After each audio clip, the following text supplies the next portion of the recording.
Lizzo?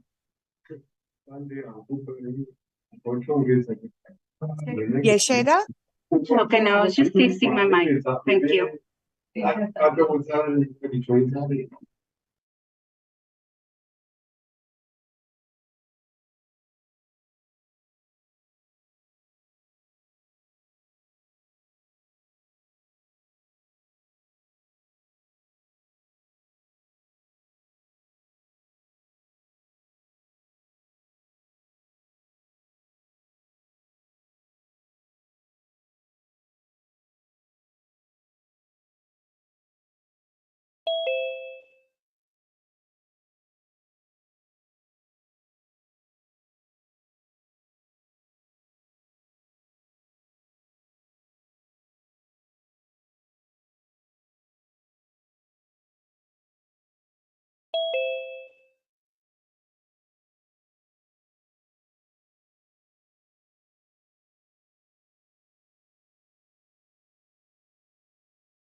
Lizzo?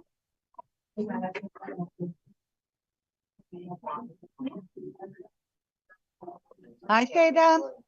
Can you hear me? I can hear you now.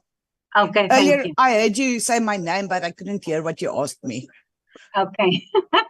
Now I wanted to check my mic. Thank you so much. Okay, perfect. Thank you. Thanks, bye.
Mr. Holder,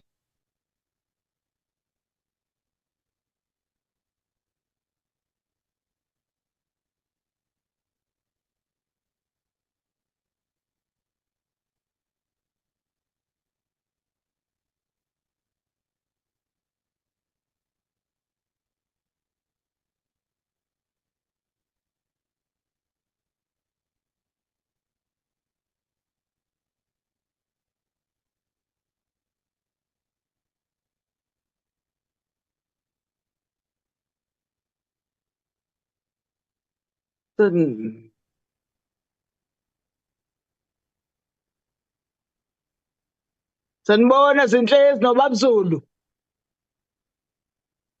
Sanibona nganza kwethu. Usaphila kodwa Nkosi yami Zinhlezi noBabzulu Nkosi. Siyaphila mamazi, siyaphila. Jabula kabi manginibona lapho Blekes. Hawu ngizizwa ngimkhulu kabi manje lapho. Hawu. Yonke into ihamba kahle. Kuhamba kahle kakhulu, kuhamba kahle. Ngiyabonga leadership, ngiyabonga mfethu, ngiyabonga ma.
Recording in progress.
There will now be an opportunity for silent prayer or meditation.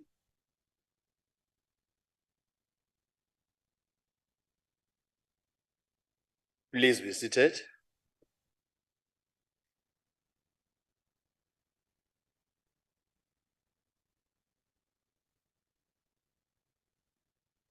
Honorable delegates, before we proceed, I would like to remind delegates of the rules relating to virtual and hybrid meetings and sittings, in particular sub-rule 21, 22, and 23 of Rule 103, which provide as follows.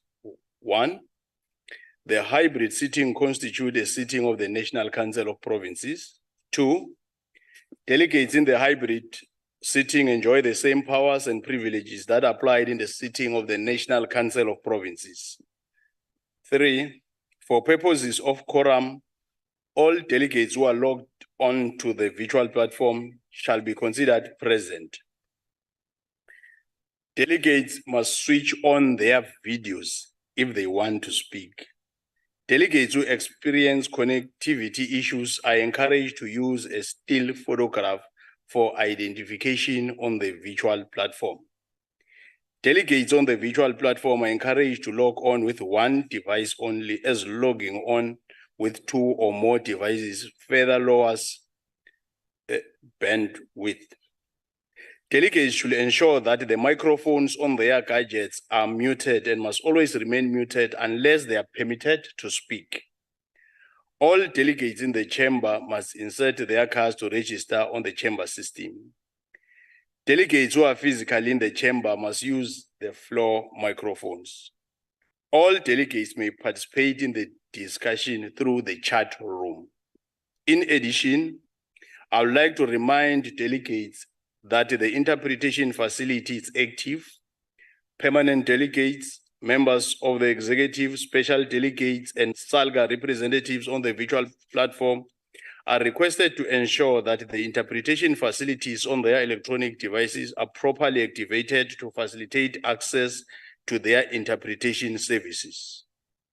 Permanent delegates, special delegates, SALGA representatives, and members of the executive in the chamber should use the interpretation instrument on their desk to access the interpretation facilities. Honorable delegates, before I proceed, I'd like to take this opportunity to welcome the Minister of Social Development on the virtual platform, permanent delegates, MECs, and all our special delegates in the House. Honorable delegates, I've been informed that there will be no notice of motion without notice. Honorable delegates, we shall now proceed to the subject for debate as printed on the order paper. Debate on the rising cost of living in South Africa and the resultant impact on South Africa's quality of life. I will now call upon Honorable Msimango from the Democratic Alliance to open the debate. Honorable Msimango.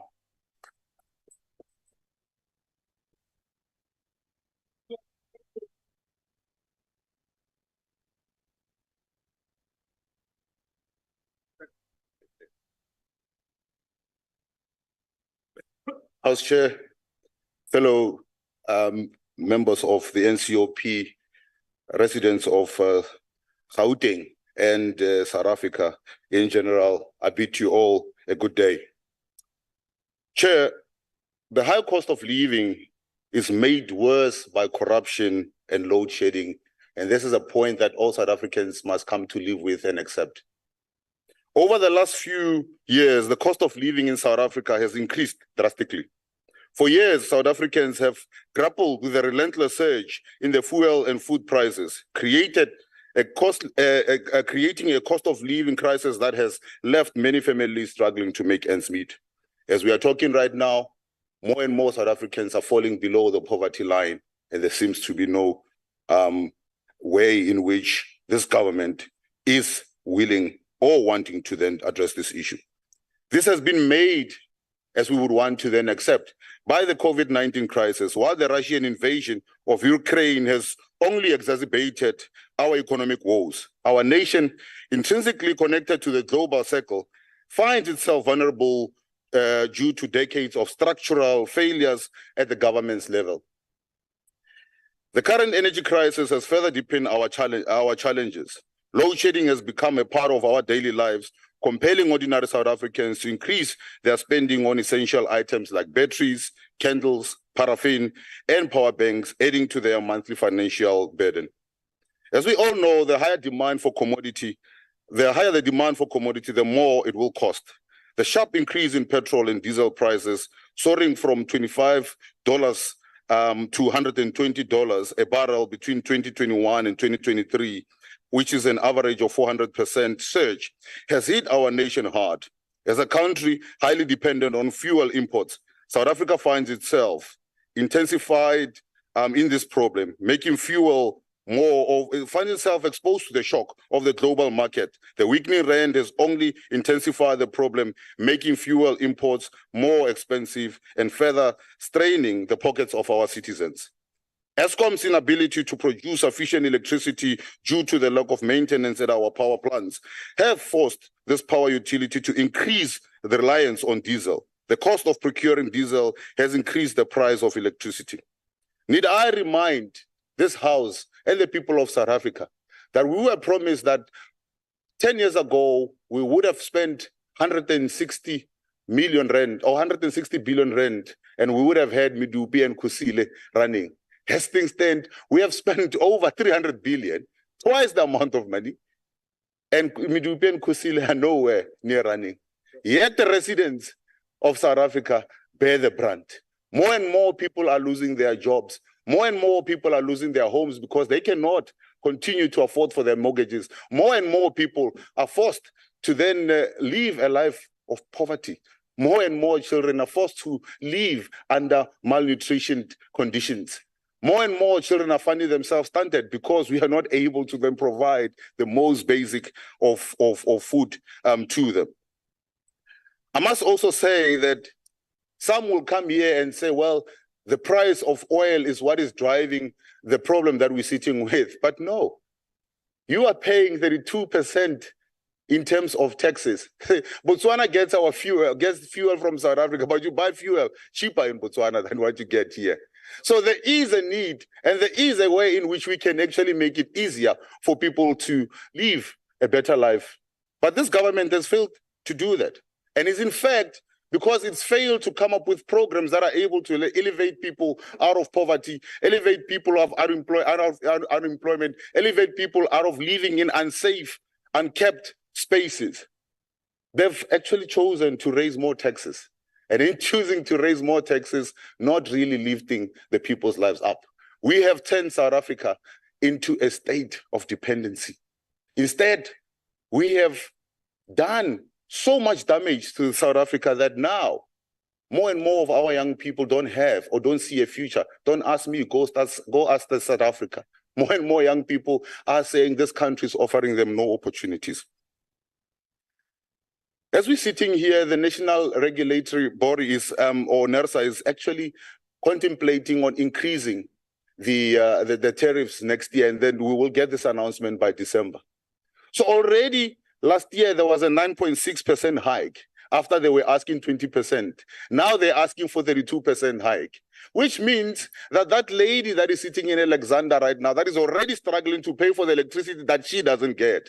That lady that is sitting now, that is supposed to be getting electricity, that she's not getting electricity because of load shedding, now will have to even pay more for what she doesn't get. And we expected that the people's life have changed for the better. Is this what Matabane Katambut promised us 30 years ago? The recovery load shedding comes with its own cost as well.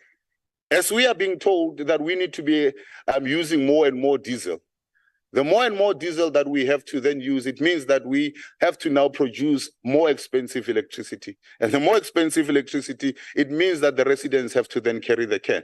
Municipalities are in no way able to then continue carrying this. This is why you have Machabeng that is falling apart. This is why you have Madibeng that is falling apart. This is why you have Johannesburg that is not able to fix a road after it exploded. This is why you continuously having more and more people wanting to register on the indigent database, because that infrastructure that we could have been fixing had we been saving and making sure that we don't spend as much could now be creating a conducive environment for people to then get opportunities to get employed. But let's break it down a little bit and say, what has this course been all about? If you look at it right now in Gauteng, Chair, the people are told that they are going to now be paying for 30% of the e-tolls that by now should have actually been paid off completely, but they haven't been paid off. In fact, the people of Gauteng is told by the national government that you will take 30% of that debt. In addition to that, you will even take 30% of the maintenance of national roads. Why should the residents of Gauteng be burdened with that? In addition to everything that is happening right now, where residents are even struggling to put food on the table, they are told continue to pay for e-tolls. And in addition to you continuing to pay for e-tolls, we will make sure that you take the responsibility of national government. And Ntate Premier Panyaza Lesufi has kept quiet and said we will continue to do that, coming and making deals behind closed doors because he has to promote and he has to protect his comrades. But we are saying come 2024, that will be scrapped in Gauteng. The people of Gauteng will be the beneficiaries of better policy decisions that are taken. They will be the beneficiaries of a government that will stand with them and not against them. We also want to make it very, very clear that we don't want to see a situation any further where a lady in Hammanskraal has to spend more than 60% of her salaries just on transport to get to work. 60% of her salary to pay for a taxi because the government subsidized buses are not running as they're supposed to be running. In fact, the corruption that is there is making sure that the private or the public transport system is collapsing, further taking our people into poverty cycles. What have we done to deserve such cruelty from this government? More and more people are spending much time with their families and more time out there because we haven't been able to take care of our public transport infrastructure. Rail has fallen apart in Gauteng. There are certain parts right now, you don't have rail anymore. Next year, Honorable Chair, this government would have gotten South Africa into a 6 trillion rand debt. And I beg to ask, what have we produced with that 6 trillion rand? We haven't really produced government, or we haven't really produced a state that is able to take care of its own. We haven't really produced a state that is able to then generate income so that we get out of the poverty doldrums. But what we have done is we've created a welfare state where the 350, because people are going to elections, even though it's unaffordable, is what is being pushed. The 350 that continues to trap our people in poverty is what is being pushed. Instead of creating industries that will create jobs that will see our people out of the poverty cycles permanently. But again, I ask, what have we done, Makabane Katambo? The interest rates have become a major burden for those with debt and home loans, with a prime lending rate soaring between 7% and 10% in the last year alone. More people are losing their homes as mortgages become unaffordable. A concerning trend also is reported by Investec that our residents are becoming poorer. Actual salaries are failing or are falling by 4.2% every year. Our residents need to do more with less money in their pockets. This reduces the affordability coupled with decreased spending by salary individuals with undoubtedly or will undoubtedly have a cascading effect on the broader economic environment. But in addition to that, there's an observation that says more and more people are now dependent on private services than they needed to be depending on public services. There's less trust in the police. There's less trust in the health sector. There's less trust in the education system. So you are earning much less salary. You are becoming poorer, and the government is taxing you more, but it's actually giving you less. How?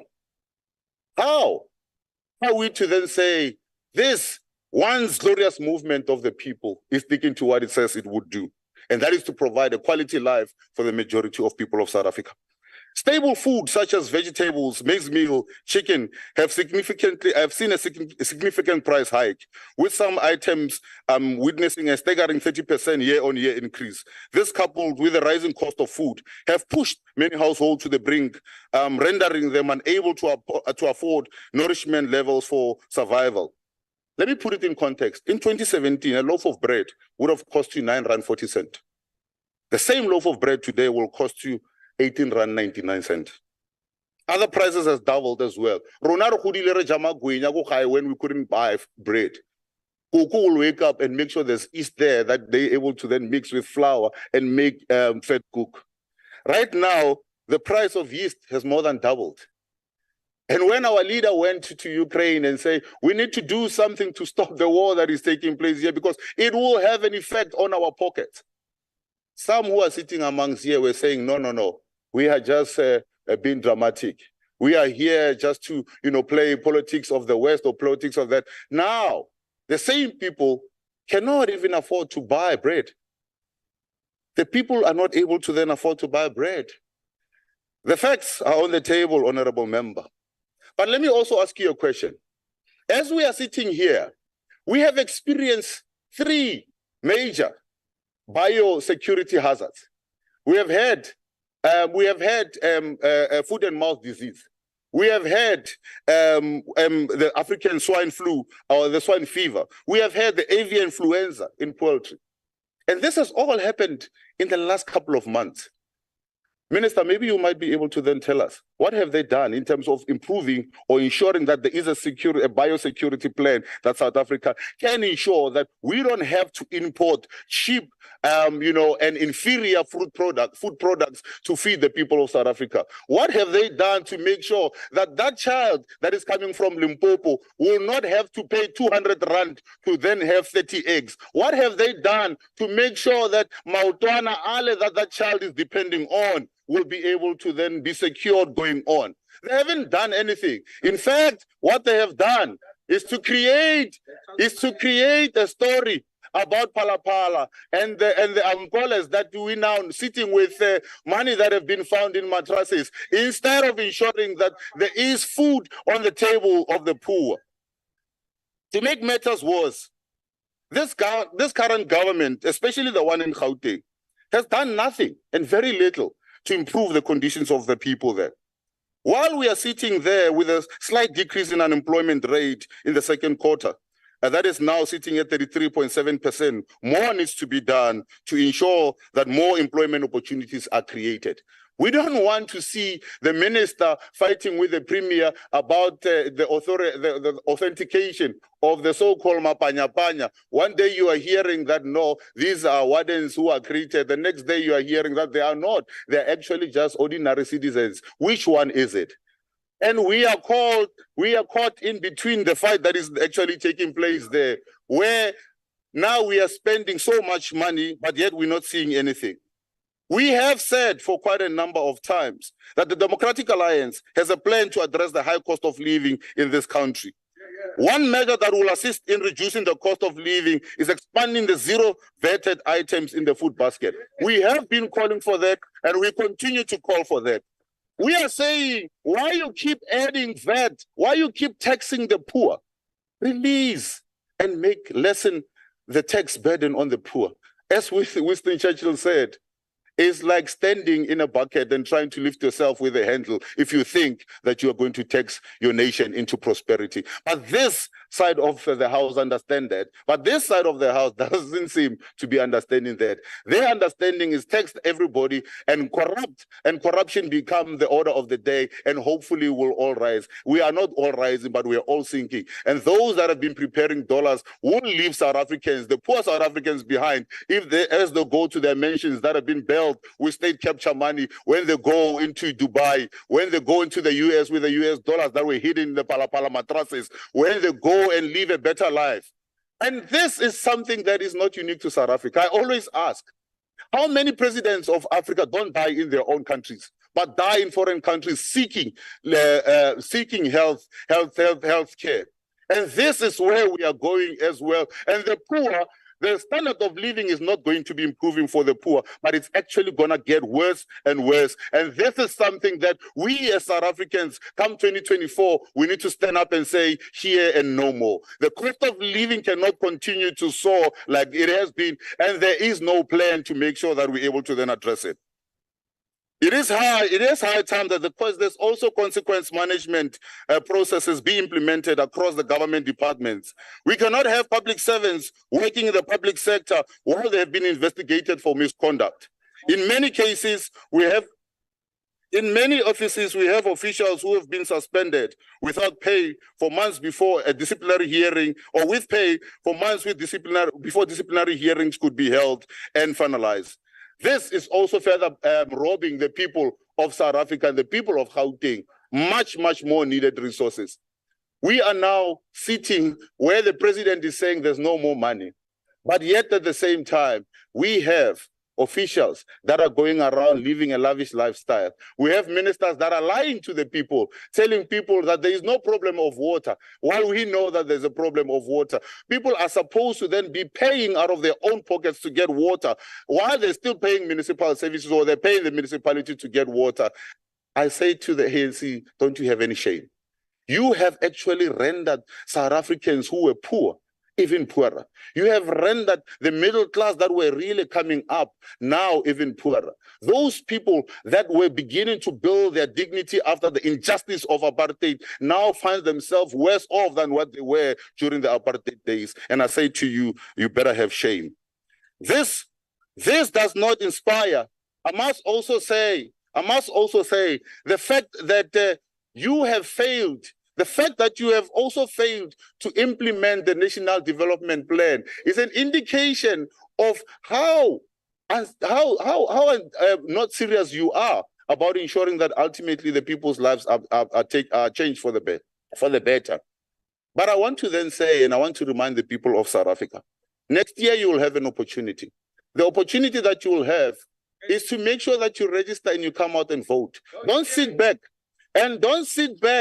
and say that things are the same. Things cannot be the same, and they will never be the same. Stand up, get out and register, come out and vote for that future that you can be proud of. Remember what 1994's dream was all about. Was about you getting to work, was about you living in a life of safety, was about you getting your child into a school that you wanted, was about you living in a comfortable house, was about you getting healthcare that is world class, was about you having an accountable government. But what we have actually ended up with is a government that is uncaring, a corrupt government, a government that only cares about those that are living in Palapala, those that are living in Gungundovu, those that are living in ministerial houses, those that are driven around in blue lights. Yet, after promising for 30 years that they will make the lives of the people of South Africa better. So I want South Africa, Nyantela, wake up, stand up. You have the right and you have the choice to enjoy the freedom of South Africa, and the freedom of South Africa that your parents and those of you who voted for the first time in 1994 dreamed of. You can make it a reality come 2024. The people of South Africa, there you have it. The ANC doesn't care about you. Register and vote them out and make sure that you can get a government that will care and give you a better quality of life. I thank you. Thank you.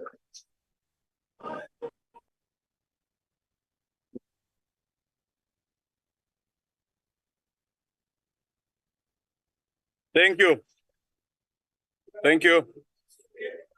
The next speaker, order members. On a point of order, Chair. Okay. Order members.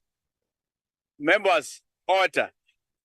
Let me take the point Those of who order. benefited. Let's have order first. Yes. Order members. Yeah. Honorable Brown said. Order members. Thank you. Let's have Honorable Nana. Thank you very much, Chairperson, for taking my point of order. I really didn't want to interrupt the Gauteng's Premier-elect whilst he was delivering such a magnificent speech.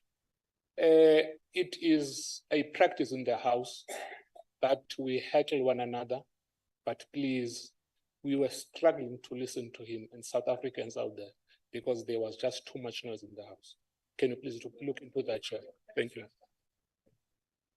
Order members. Honorable members, as Honorable Nana has indicated, heckling is allowed, but you can't drown a speaker at the podium. Let's make sure that we sustain the decorum of the House.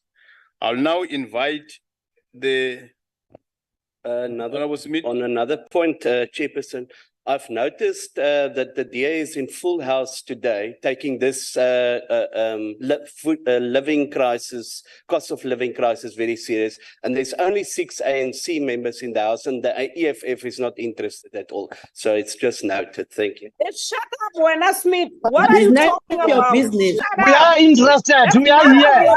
Honorable members, This is a hybrid. Order. Why is it there? Members, You are not in Bantu Before education we here. started, You are not a school even principal. those that are at the virtual platform are part of the city. I'll now invite the Minister of Social Development, the Honorable Zulu.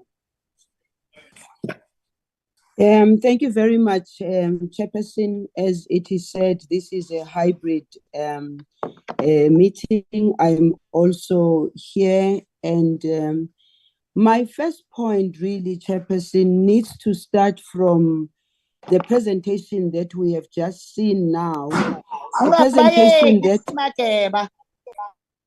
presentation that did not give me a sense that we were here on the basis of the discussion and the debate that needs to take place here. I was invited to come and debate with an appreciation and understanding that the very member who was speaking here, Simang, would actually focus on the topic that is here, which is the desperately needed relief measures, including expanding the zero VAT rated food basket and so forth. I took this topic very seriously, and the basis for taking this topic very seriously, it is because I want to remind Simang and the likes and his ilk that the Amakabanega Tambo that he is speaking about are still here. And we are going to be here as long as the people of South Africa give us the mandate to continue in implementing the decisions, the policies, and everything that we develop on the basis of taking South Africa to the next level, including discussions around this very topic. So I must say I'm very disappointed at him, but what did I expect? You know, sometimes as South Africans, we try to unite with each other. We take each and every topic that is very serious to the impact of our people. Sometimes we even remove the politics out of it because we want to see the change that the people of South Africa want to see. And the embarrassing thing for me is from Simang to stand here and tell us that people are in a worse position than they were under apartheid. Honorable Minister, sorry. What he is talking Honorable about Minister, when he said, yes? Honorable Minister, let me take the point of order. Honorable Nana, what's the point of order? Chairperson, for the third time, the minister has referred to an honorable member of this house with his surname. I thought it was a mistake. It's now the third time referring to Honorable Msimang as Msimang. Okay, let me say, honorable, I apologize. Minister. I apologize. Yes. I'm Thank not you. at that level. I apologize. I will Continue, repeat Honorable and Minister. say, I apologize, Honorable Msimang. And by the way, Honorable Msimang knows very well that when where he is, he's being respected by some of us for being where he is, but we are not going to be nice about issues when he speaks about apartheid having been better. Where was apartheid better? Can he go and tell the people of South Africa, irrespective of where the people of South Africa are and the challenges they are facing today, can he go and tell the people of South Africa that apartheid was better? Chairperson, I took this topic and we took this topic very seriously as a Department of Social Development because as a leading department whose major responsibility is the well-being of South Africans in general, but specifically focusing on those who are poor, and our bias is mostly to them.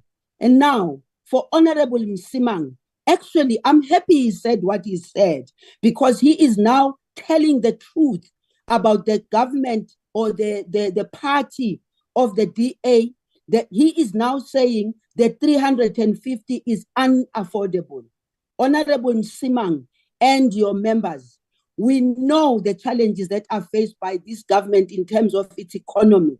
But if there's one thing we will do everything we can in our power to extend the 350 as we have extended it now, with the understanding and appreciation of the fact that it is not adequate, it is not enough, but it is money that the people of South Africa appreciate. It is money that the 8-point-something million people who receive it every month appreciate. What you did today was to put to rest the arguments about you and your party telling us that it is unaffordable, and yet at the same time, your own members are beginning to want to own it and claim it and say they will even try and increase it. So, Honorable Msimang, Amakawe Katambo, Ka-OR Tambo, are here to carry on with the responsibilities that you are so articulating very well yourself as policies of the African National Congress. We are here to continue with that. Honorable Msimang, I also want to say to you, you must appreciate the fact that we are not here simply because of the weaknesses of our own systems. Honorable we Chair, are here because we face global factors which Honorable impact Minister, on our sorry, economy. Honorable Minister, let me take a point of order. Honorable Smith, what is the point of order? Yes, I believe it is in our rules that no member on the podium may address another member directly, but through the chairperson. Thank you, Chair. No. Order. Minister. Order, members. Honorable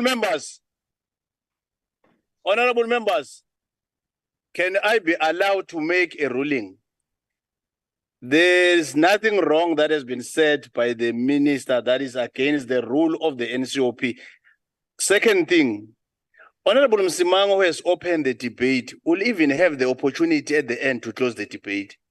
And let us allow the debate to continue. Third point, all members that are still going to follow, let's allow them. Let's allow the minister. Let us not disruptive. Let's allow the minister to continue with the debate. Honorable Minister. Thank you very much, Honorable Chair. And let me also just say to the members who keep up bopping up and down, allow me to speak exactly the same way I listened to Honorable Msimang, and I say so, I listen to him with respect because I know why he is in that house. I was indicating, Chairperson, that we had global factors, we had domestic factors. He touched upon some of the global factors, which in many instances are not necessarily dependent on us. We also had domestic factors, which we cannot deny, domestic factors that speak to the skewed structural economic challenges, that speak to the historical legacies of why we are here, that speak also, honestly and frankly, to our own weaknesses as a governing party and as a government that had never had an opportunity of governing. We came here in 1994. May I tell you, Honorable Msimang, that I came almost straight from the bush, straight into government. And all of us needed to find ways and means of ensuring that, one, we understand what is governance. Two, what are the institutions of governance? Three, what is our role as government in responding to the needs and the challenges of the people? We needed to understand how do we firstly, we needed to understand how do we even structure this government, which now had to be transformed from a government of 9 different countries in one country under apartheid, the apartheid that you, Honorable Member, you are saying today some people are living a worse Honorable Chair. life than the life they Honorable led Chair, will the minister take a question? under apartheid. Please don't repeat that. Also look at our own Honorable Chair. execution. Taking question. Give me the chance to speak. I'm not taking a question. Through you, Honorable Chair. Honorable Chair, will the minister take a question, please? She has already addressed you. That is not taking a question, but let us not be disruptive. Let's allow the debate to continue. She has said she's not taking a question. Let's allow the debate to continue. Continue, Honorable Minister. And Honorable Chair, I do want upfront to say our government, ourselves, have not been perfect. We have not been perfect for the reasons that I have given earlier on. We are upfront in saying we've had challenges in terms of ensuring that we are properly coordinated, in ensuring that we properly execute the very good policies that we have put in place. We have also had to accept the fact that we needed to have very specific interventionist approaches that were going to help us in ensuring that this change that is needed and this topic that is here placed by the Honorable Member himself, we are upfront as the African National Congress to say that, yes, in the process, there's been weaknesses in the system, including what he's raising about corruption. It is this very government that has accepted itself that amongst our own, amongst our systems, the very officials that he is talking about, we, the government of the African National Congress, have accepted the fact that we have had those weaknesses. And it is for this reason, Chairperson, that this African National Congress and through President Cyril Ramaphosa, who have said to us as government and as ministers, there are burning platforms that we need to focus on. And part of those burning platforms is the very issues that the Honorable Member has put here for us to decide, to discuss. And therefore, we agreed to this debate because we want to be also brutally honest, brutally frank to ourselves and see where in the 30 years of our democracy have we made impact and made the changes, where in our democracy we have failed, and what are we going to do in the next 30 years. We are not even looking just at the elections that the Honorable Member is speaking to. We are looking at the next 30 years, next 50 years of what efforts can we put in place in order for us to make sure that poverty, unemployment, and inequality does not remain as stubborn as it is.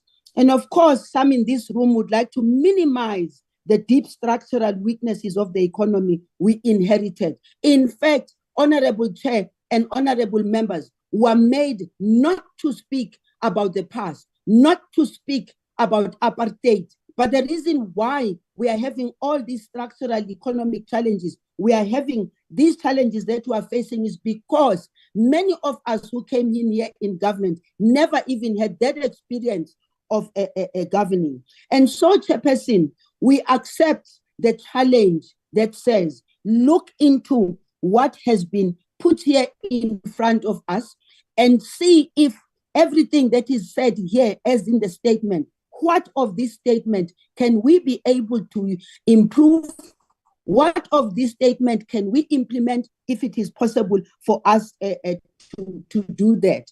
And also, Chairperson, I want to say, these people who are speaking, and this one, Honorable Chair who's spoken, refuses to acknowledge the comprehensive social protection program that we have implemented, including social grants, social insurance, food security interventions, school nutrition, free basic education, and access to affordable housing, in addition to various active labor market policies that have been and continue to be driven by various departments. And by the way, when I speak here, I speak as a Minister of Social Development, but I am also informed by the broader approach of government in terms of ensuring that we deal with this issue. And therefore, when we look at this as a Department of Social Development, we look at the broader economy. What has been the process? Here's a practical example.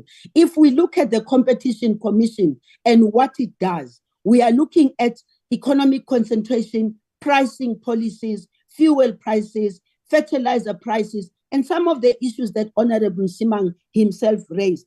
And when we look at that, we look at it holistically as a government. So when we come here, Chairperson, to make this statement, we are saying to the people of South Africa, when a topic like this is raised, we don't look at it purely from an electioneering point of view. We look at it deep. Why is this poverty being so stubborn?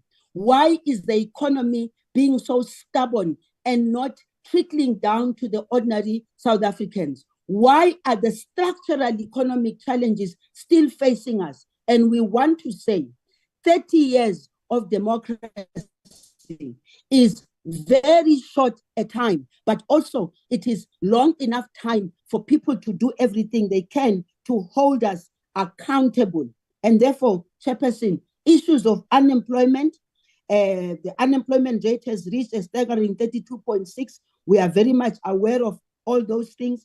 And we also want to say to this House, as a government of the African National Congress, we are pained when we see facts and information that is brought to our attention, for instance, by the Human Rights Commission, by all other institutions that tell us that there is a problem of poverty, especially among children. And we do want to say there are programs that we put in place to address those issues. One of those, for instance, in October this year, we launched the Child Poverty Report that confirmed that the Child Support Grant has been one of the best interventions that our ANC government introduced to address child poverty.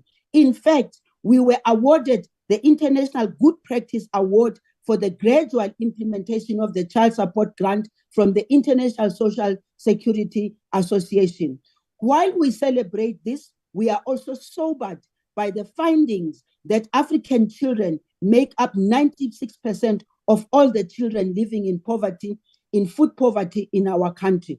And in the Eastern Cape, over 100 cases which have been in the media, and we say to the MEC, I immediately have had conversations with the MEC, and we have to have conversations with all the other MECs. What is important for us here as the government of the African National Congress is that we're not debating this on the basis of electioneering. We're debating this on the basis of an issue that needs to unite us all as South Africans to find solutions. And Honorable Simang, let us find each other out on the streets during the campaign, and let us make this platform that we have today here as a platform for finding solutions, as we have been able to do so as a new nation. We are a new nation of only 30 years, and yet in the 30 years, we can see the change we have made. Don't come and tell us about apartheid right now. As I conclude, Chairperson, this debate, this issue that we have here, and the challenges are not about electioneering. They are about us uniting and finding solutions. I thank you, Chair. Thank you, Honorable Minister. Thank you. The next speaker is the Eastern Cape, it's Honorable Khai. The next speaker is Honorable Khai on the virtual platform. Honorable Khai. Thank you very much, Honorable House Chairpersons. Greetings to you, greetings to the Minister, the MECs, special and permanent delegates.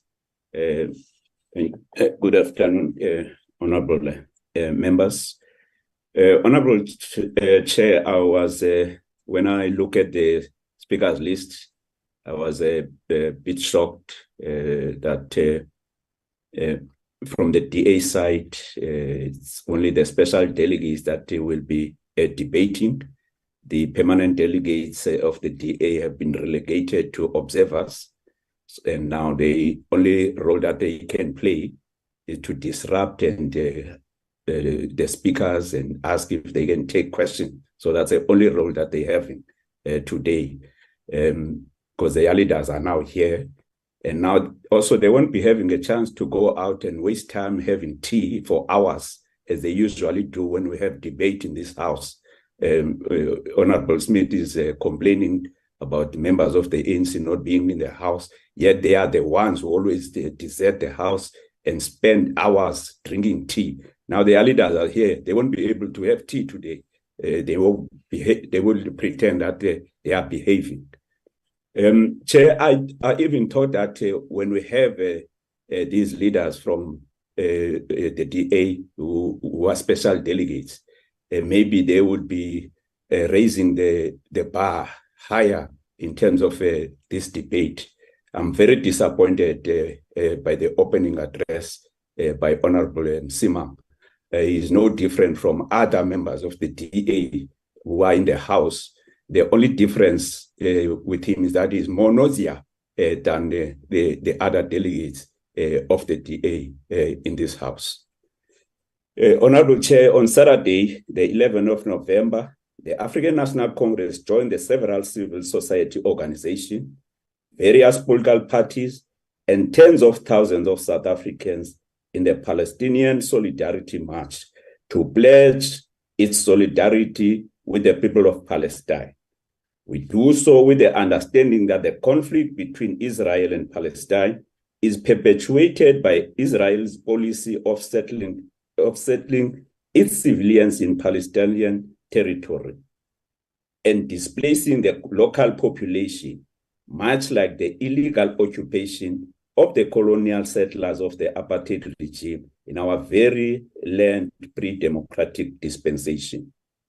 This contravenes fundamental rules of international humanitarian law, and it is a complete violation of human rights, which has resulted in the terrorization and killing of thousands of innocent civilians from both countries. The ANC calls for the cease of fire and peace among the two countries. Likewise, we continue to call for the unity of Russia and Ukraine. This war has triggered a massive shock to the global economy, especially to energy and food markets. It has exacerbated supply chain. Sorry, Honorable Khai. Let me take the point of order from Honorable Mikalakis. Thank you, Honourable House Chairperson. I just want to ask whether the Honourable Member is willing to take a question, since he says that's our function today. Yes, that is a Honourable Khai, are you ready to take a question? Yes, I can take the question, Chair, because it's their only role now today. Okay, it's ready. You can ask your question, Honourable Mikalakis. Thank you, Honourable House Chairperson. My question is whether the Honourable Member spent 2 minutes of his speech on foreign affairs because he has no defence for his appalling economic policies that has left South Africans poor and hungry. Thank you. It's a statement, it's not a question. Honourable Khai. No, that was just a statement, just to disrupt, as I was saying, that their only role is just that of disrupting. The ANC calls for the ceasefire and peace among the two countries. Likewise, we continue to call for the unity of Russia and Ukraine. This war has triggered a massive shock to the global economy, especially to the energy and food markets. It has exacerbated supply chain bottlenecks and put inflationary pressures on the global economy, which has resulted in the tightening of monetary policy through rising interest rates and additional fiscal pressures.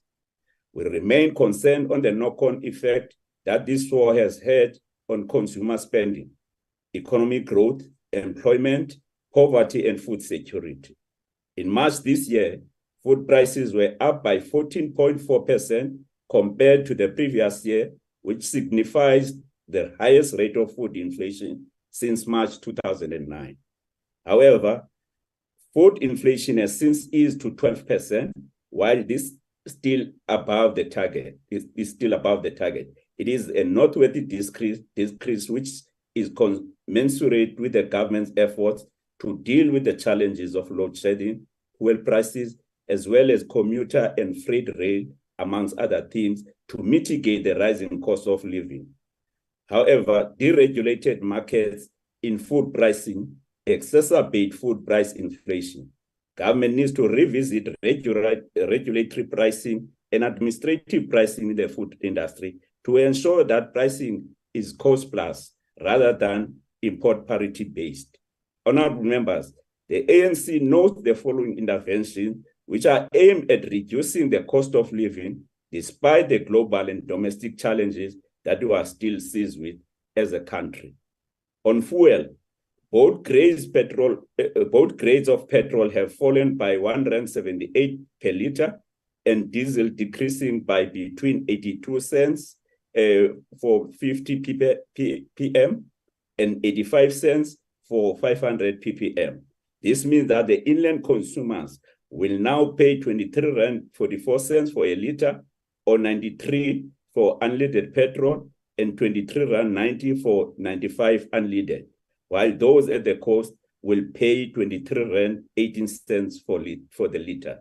This will lessen the price burden on commuters as they travel to work and various other places, as well as mitigate against the increase for consumer goods. The rand-dollar exchange rate plays a major role in this regard.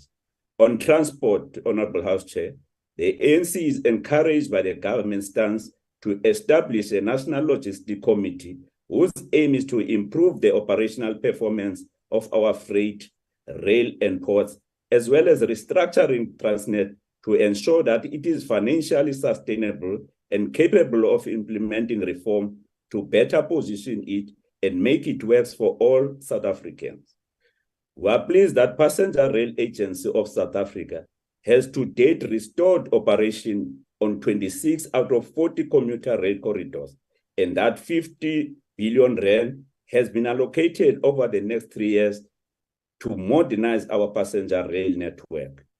Rail is the cheapest way to commute, and a vast majority of our people use it to travel from township and rural parts to the suburbs and metropolitan areas for work, owing to the long-lasting effects of the apartheid special planning, which made sure that the distance between cities and townships makes it difficult to foster and implement an integrated transport plan. On load shedding has had a devastating effect on various sectors of the economy and generally on human lives and livelihood. SMMEs, which are the backbone of our economy, have consequently felt its impact acutely, particularly those in townships and rural parts of our country. According to the Insight report conducted by Nedbank in partnership with Township Entrepreneurs Alliance, about 65% of small township businesses are forced to cease operation during power cuts. A further 66% of these businesses have also been forced out to cut jobs due to significant revenue losses. Our government has been hard at work to find solutions to reduce the severity and frequency of load shedding and ultimately end it. And over the last couple of months, members here and fellow South Africans can attest that there has been a significant reduction in frequency and intensity in load shedding stages due to the improvement in the maintenance of ESCOM plants. The regulatory reforms initiated have enabled a massive increase in private investment in electricity generation, with over 12,000 megawatts of confirmed projects in development, following the introduction of tax incentives and the financing mechanism. The amount of installed rooftop solar has more than doubled to over 4,500 megawatts in the last year. We welcome the strategies that have been employed, which include a combination of reduced demand, better plant performance, and more renewable energy uptake by households and industries. On employment, Honorable House Chair, a key element of our reconstruction and recovery plan was to expand social protection and public employment to ensure that our people don't fall below poverty line. Over the last 2 years, the number of people with jobs has increased by 2 million, bringing the level of employment close to its pre-pandemic level. The presidential employment stimulus has created over 1.2 million opportunities since its establishment, representing the largest expansion of public employment in South Africa's history. Over 4 million young people have registered on SA Youth online platform, and more than 1 million of these have been able to access opportunity for learning and earning. As the ANC, we welcome these strides and support that government puts in place more reforms in various sectors of the economy that will lead to a decrease in cost of living and more rapid and inclusive growth to alleviate unemployment, poverty, and inequality in our country. Honorable members, allow us to point out that the crisis surrounding the cost of living has been a long-standing issue for the Western Cape.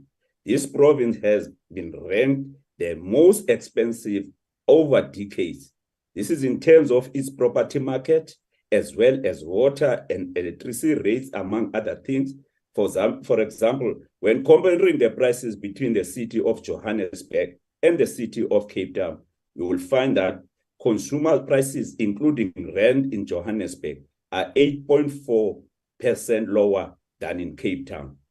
Rent prices in Johannesburg are 36.6% lower than Cape Town. Restaurant prices in Johannesburg are 6.8% lower than in Cape Town.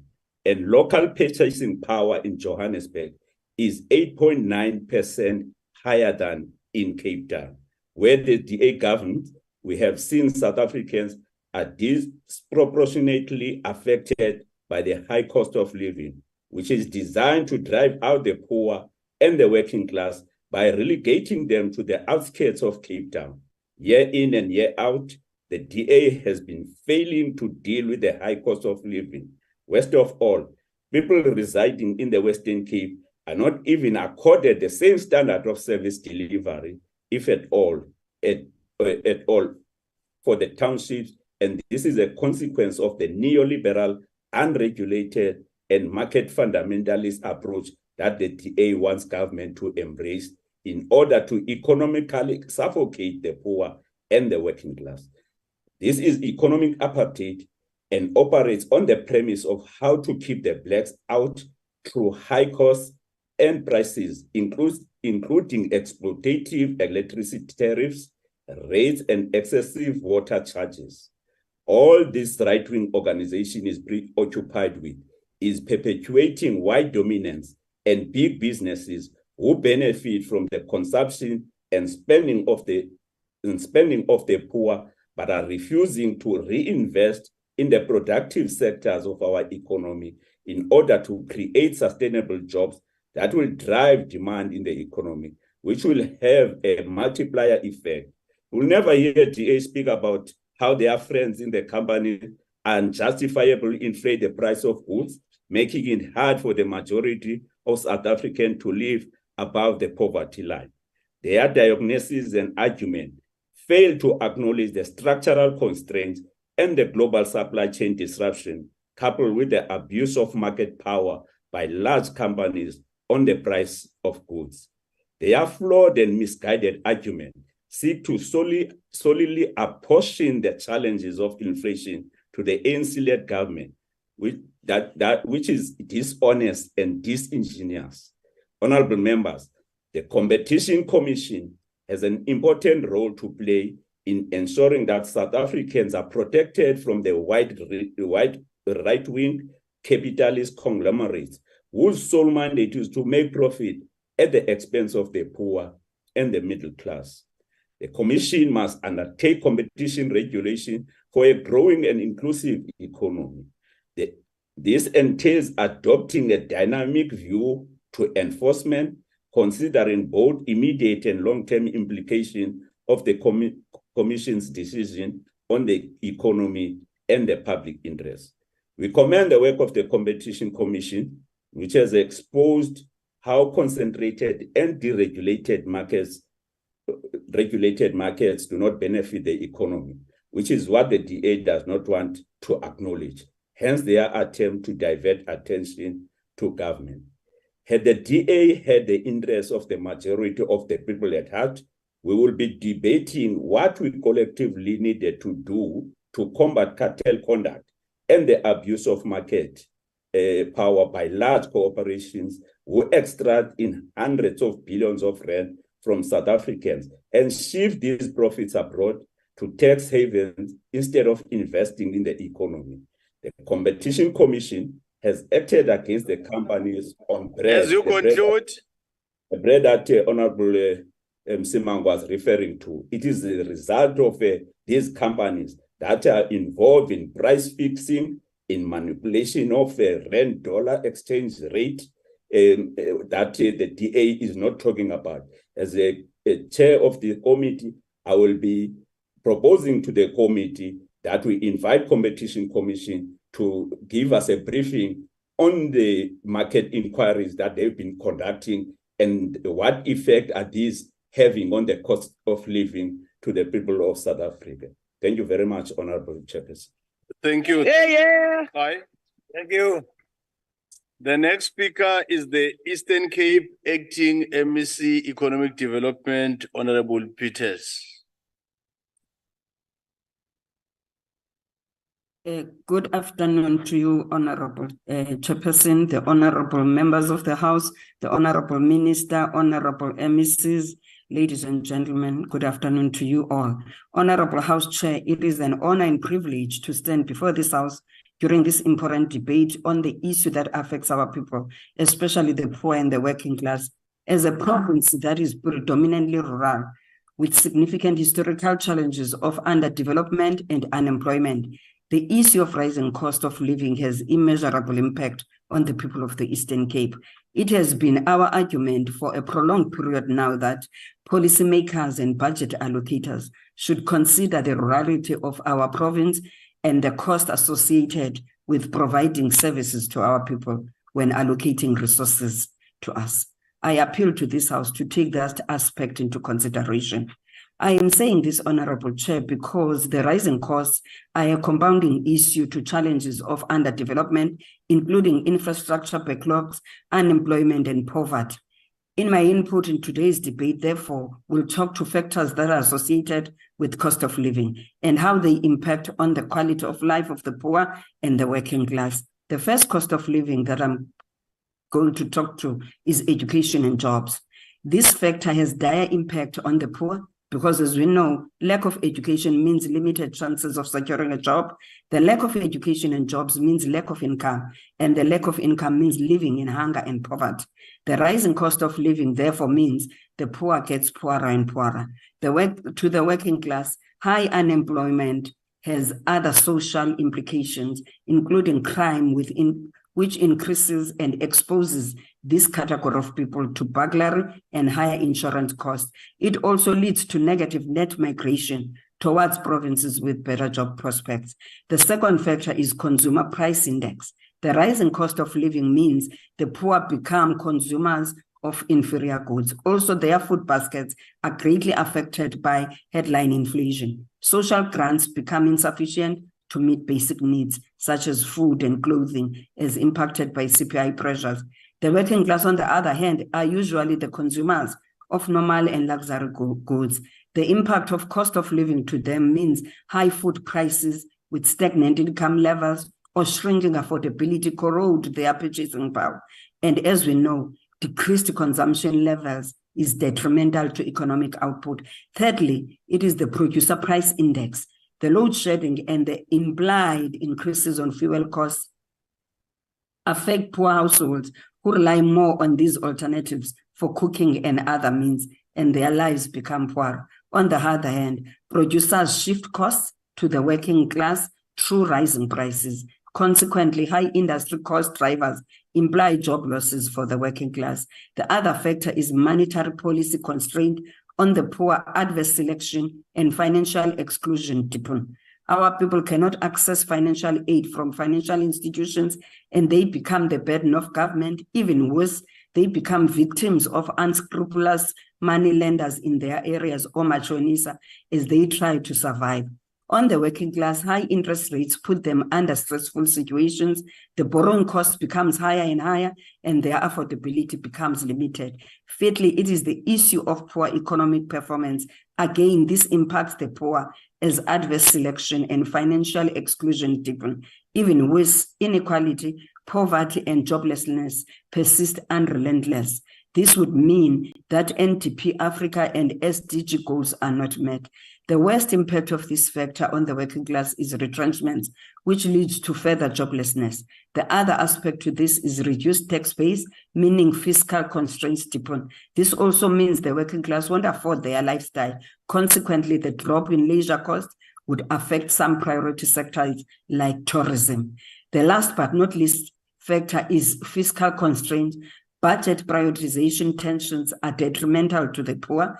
They become exposed to poor conditions as there is limited room to shield them from economic pressures. On the other hand, the working class get overburdened with debts and their affordability get more limited. As I conclude, Honorable Chairperson, load shedding has significantly affected quality of life in South Africa. While it has caused a direct and often costly inconvenience to South African citizens, it has also contributed to reduced economic activity coupled with increased inflation, including food inflation. In April 2021, Eskom provided an update to the cost of unserved energy calculations. Eskom calculations show a cost to the economy of R9.53 per unserved kilowatt hour. In 2022 and 2023, this has translated to hundreds of billions in lost economic activity. The Honorable Minister for Electricity reiterated in October this year that load shedding is estimated to have caused 689,000 jobs to have been lost or unrealized in 2022. In April 2022, the South African Reserve Bank confirmed that load shedding poses a risk to the country's inflation outlook. Load shedding forced food producers to pass on the additional energy costs of backup diesel generators to the consumers. This has been further exacerbated by escalations in the price of diesel and petrol. As such, it is estimated that load shedding raised the consumer price inflation index by 0.6% in 2022. In summary, load shedding has caused food and other goods to become more expensive. For a better quality of life, people need stable and sustainable income that goes towards meeting their expenses and necessary savings, investment and personal expenses like leisure, health, etc. The rising cost of living, therefore, have a negative impact on the ability of citizens to invest, whether on infrastructure or on long-term financial investment, a further impact in the inability to meet daily needs for survival. With those few words, Chairperson, I thank you. Thank you. The next speaker is the Honorable Mayor.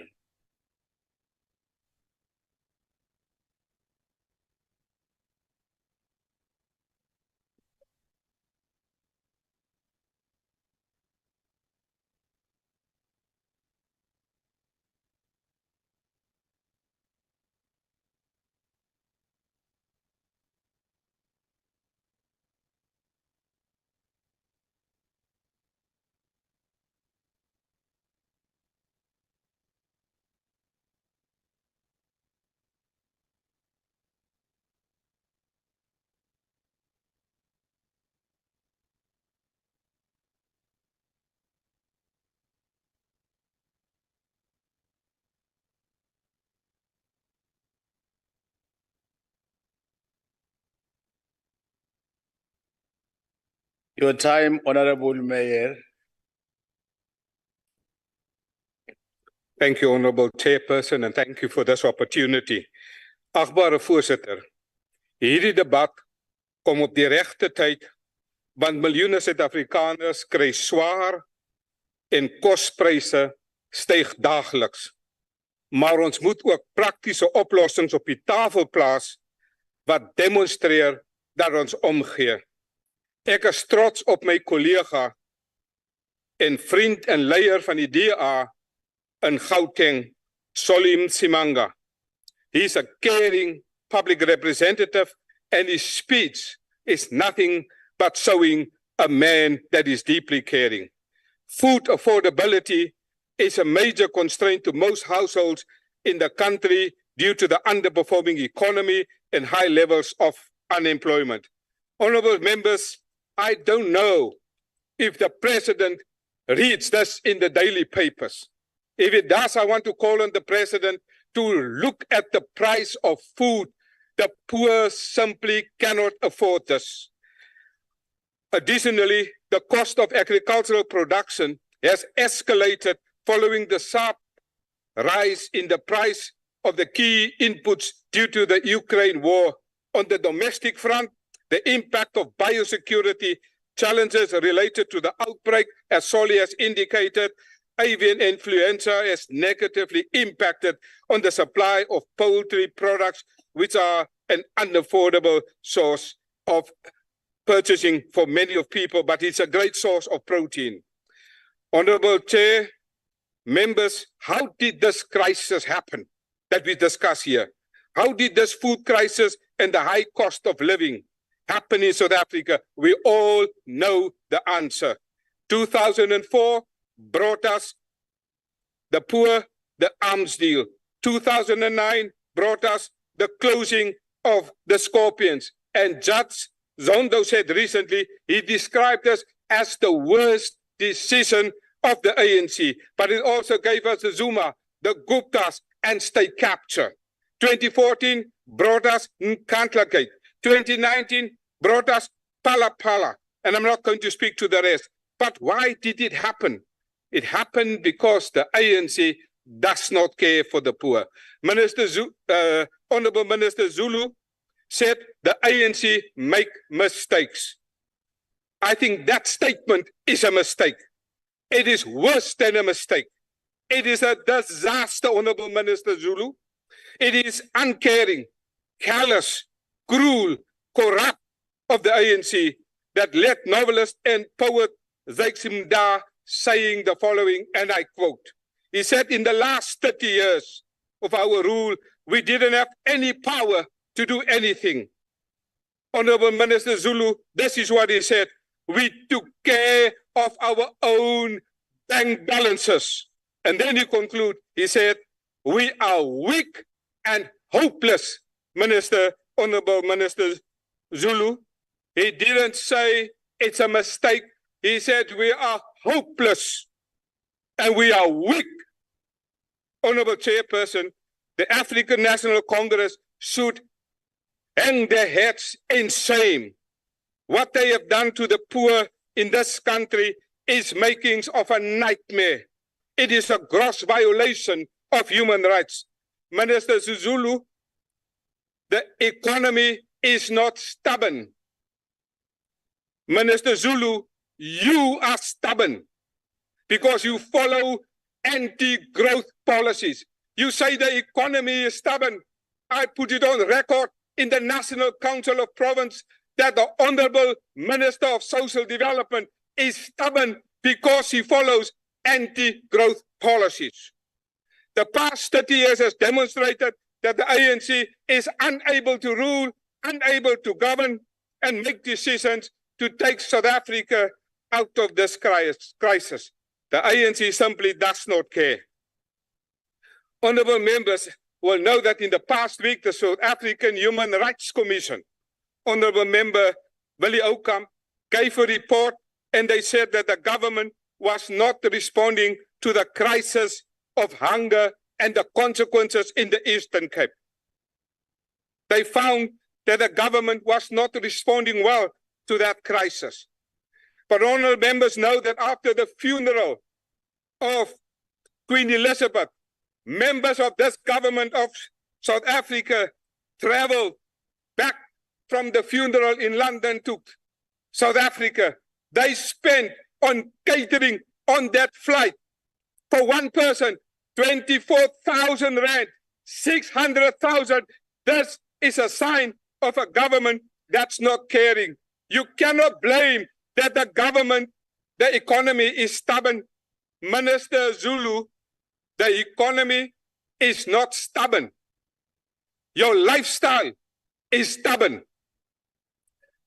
These damning allegations are made worsening that just a week, a report by an investigative journalist, Estelle Ellis, was released which revealed that between August 2022. Sorry, Honorable Mayor, let me take Honorable Dango. The Honorable Speaker is referring to the minister's lifestyle as being stubborn. I think he should prove that.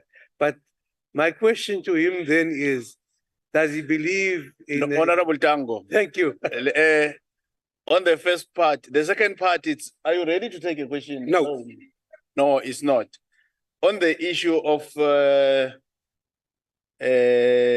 referring to the lifestyle of the minister, Honorable Mayor, you'll know better that in terms of the rule, you have to have some facts. The rules are clear, making a deliberate statement that you might know is true or false.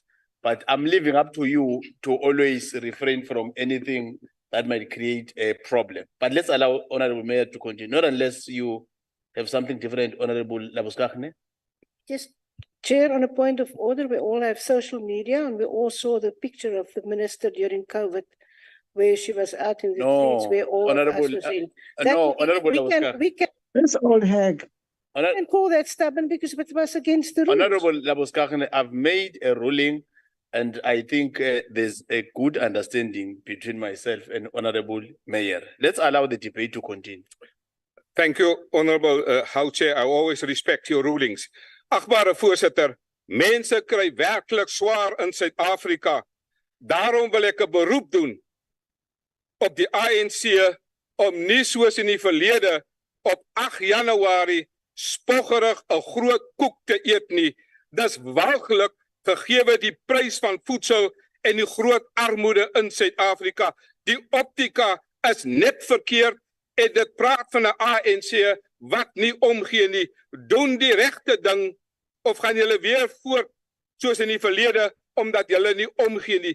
Die beeld van die ANC se top 6 wat soos vet katte glimlag agter 'n groot uitspattige pronkerige koek in 'n tydperk wat duisende Suid-Afrikaners honger gaan slaap is net so smaakloos en uitvoering soos Marie Antoinette wat geskree het, gee hulle koek toe die mense vra tot brood. In 8 Januarie se verjaarsdagkoek sal die ANC weer ligsinnige minagting van die hongeres toon wat weerspieël 'n gebrek betoon van die lot van die mense want die ANC gee nie om nie. Maar agbare voorsitter, soos my vriend Solim Simanga gesê het, daar is hoop. Die algemene verkiesing van 2024 is om die draai. Dit gee die kiesers die geleentheid, net soos die armes in Frankryk gedoen het met Marie Antoinette om te sê, die ANC se kop gaan afgekap word in die jaar 2024. So ANC wees gewaarsku, eet maar lekker aan die koek op 8 Januarie, maar weet julle koppe gaan afgekap word in die algemene verkiesing. Honorable Chair, I think we know what we are asking. I am proud of Dr. Dion George, the member of the Finance Standing Committee in the Portfolio Committee, who tabled an alternative medium-term budget policy statement. In that statement, he asked for the inclusion in VAT in baked beans, in self-raising flour, in coffee, in tea, in peanut butter, in beans, but also in soup powder. If you exempt us from that without increasing that, you do something for the poor. I ask anybody of you who's against us to raise your hand. Anybody, raise your hand. There's nobody. Thank you, NCOP. You are coming right. You understand your mandate because next year, this house is going to look different. Amen. Because Sally Nsimanga will be the premier in Gauteng. How no born? Christopher Papas will be the Keep on premier. dreaming. Keep on dreaming. Roman will be the premier in the Western Cape. Roman. This house, Chair, will look different next year. But I respect you, sir. Why you But the house next year will look different. You are eating cake next year. You are eating cake.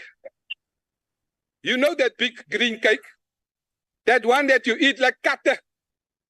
And so We are saying to the ANC, let us do the right thing. Approve this exemption on VAT. All the members of the political parties agree. Just force the Minister of Finance to support us. I thank you. Jy's lief vir die koek, ja?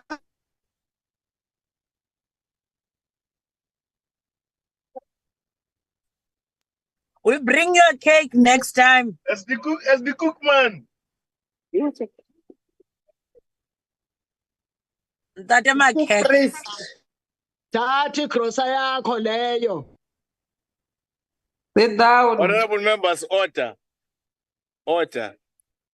Makahambe Order, igrocery yakhe. members. Order. I must indicate, Honorable Mayor. Order. Honorable Mayor.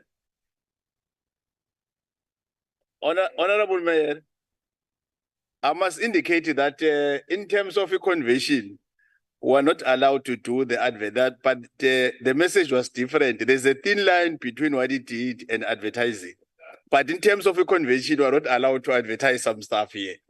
But it's not something that is, it's a convention. But anyway, thank you, Honorable Mayor. Chair, I apologize and thank you. Thank you. Thank you. The next speaker is Honorable Chairperson. Honorable Parenses. Chairperson, it just occurred to me that we should advertise products and we could make money for the NCOP. We could charge rates on TV and we could have a nice year. Hlangana emarenkeni wena team. Yeah, you have to submit to the chair and make it part of the rules. The next speaker is Honorable Moletsane on a virtual platform. Honorable Moletsane. Thank you, Chair of the House. Chair, where I am reception is very weak. Can you allow me to present without my camera, please? Yes, you can switch off if your signal is a problem, Honorable Moletsane, and continue. Please, Chairperson. Let's have order, please. Chairperson, earlier this year, the economic freedom fighters took a resolution to hold a national shutdown to demand the return of electricity and for the resignation of Mr. Cyril Ramaphosa.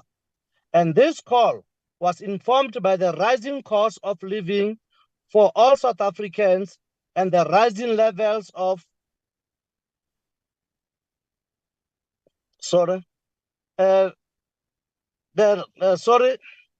informed by the rising cost of level for all South Africans and the rising levels of unemployment and poverty of our people.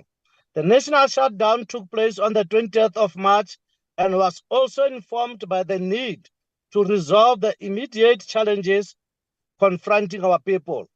And the challenges are many, Chairperson. And they range from a fiscal crisis, a weakening rand, and the everyday consequences of poor governance in the hands of the ruling party. Every week brings new confirmation of the dire situation in which South Africans find themselves in. Late last year, data from Statistics South Africa showed consumer inflation at 7.8%. This is its highest rate in 3 years. The hikes in prices for individual goods and services is disheartening. The economy is collapsing, and the South African Reserve Bank increases interest rates every other month. South Africans are currently among the most indebted people in the world, with as much as 73% of disposable household income servicing debt repayment. We find ourselves in a country which has rising interest rates, high level of unemployment, and escalating food and energy prices. The crisis of unemployment is also the biggest crisis that is a threat to national security.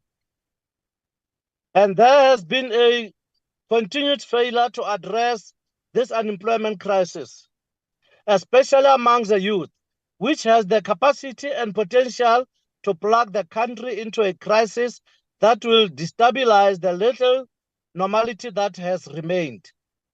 The continued rise of food price inflation is destroying South African homes, particularly for the poor and working class whose income does not rise along with the daily increase in the cost of living.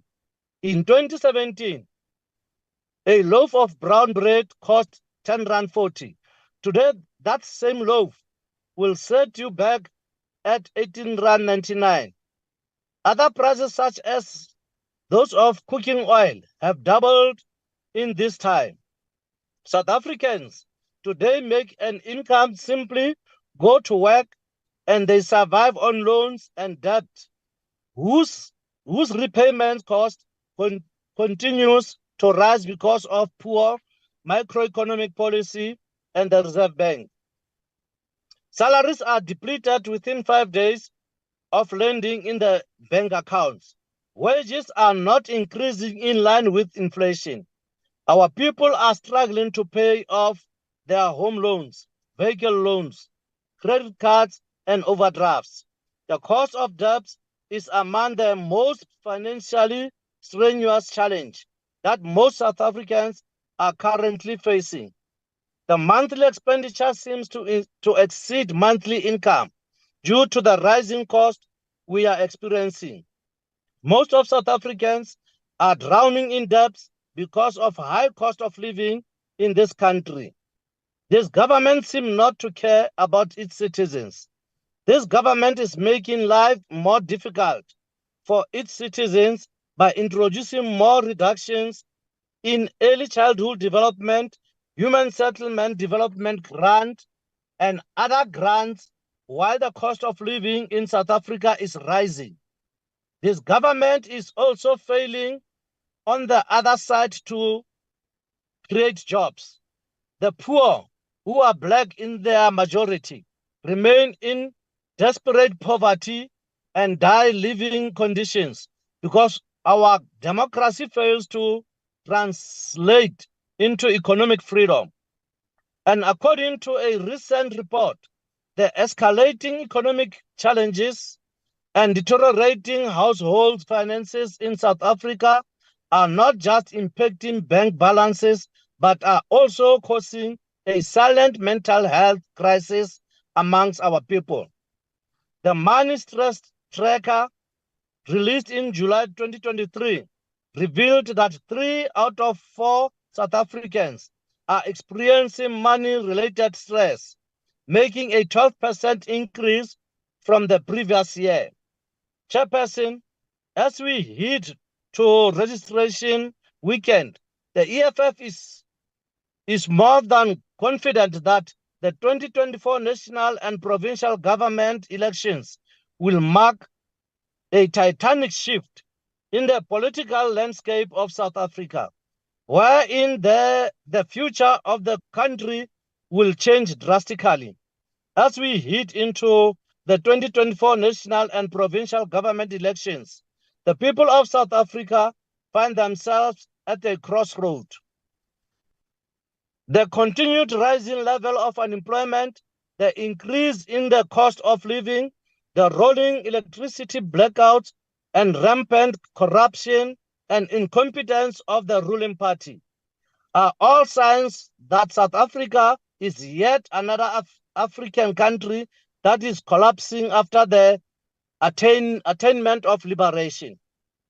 It has become clear that the ANC has no appetite or capacity to lead South Africa, and as a result, generations to come will face the consequences of a government that failed to democratize wealth.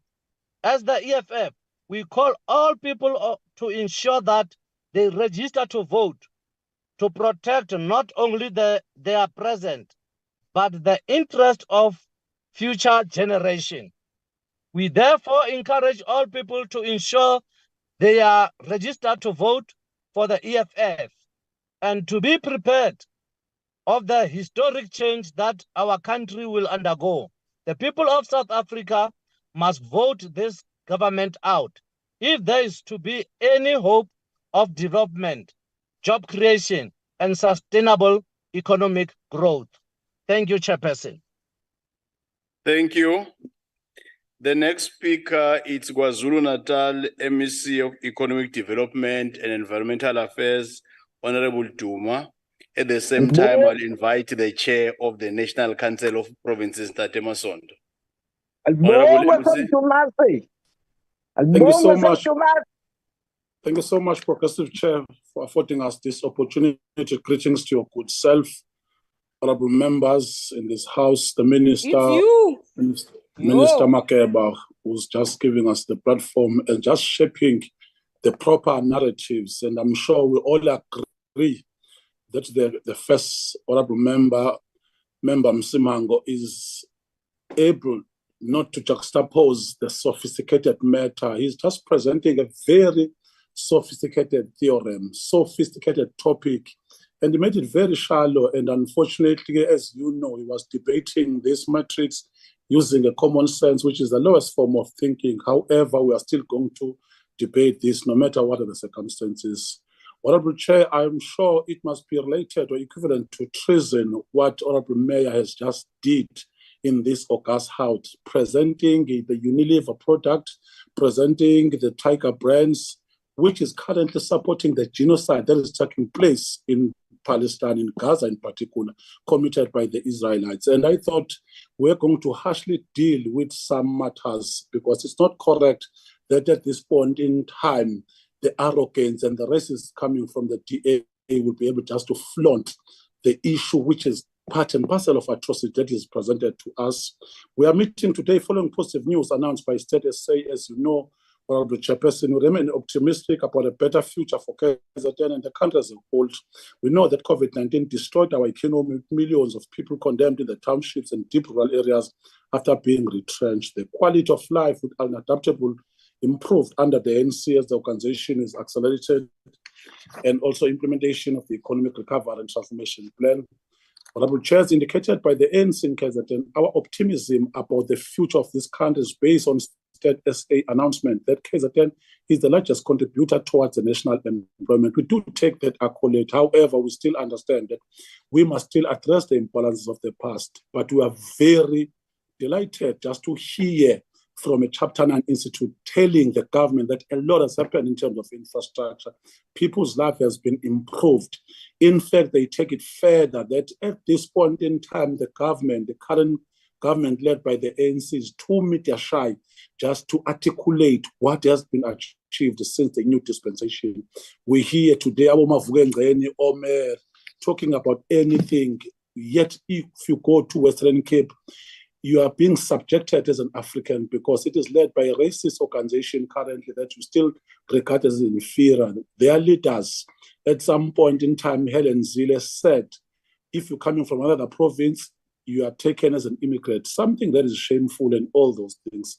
As indicated by the ANC in KZN, our optimism about the future of this country is based on State SA announcement that KZN is the largest contributor, as already highlighted.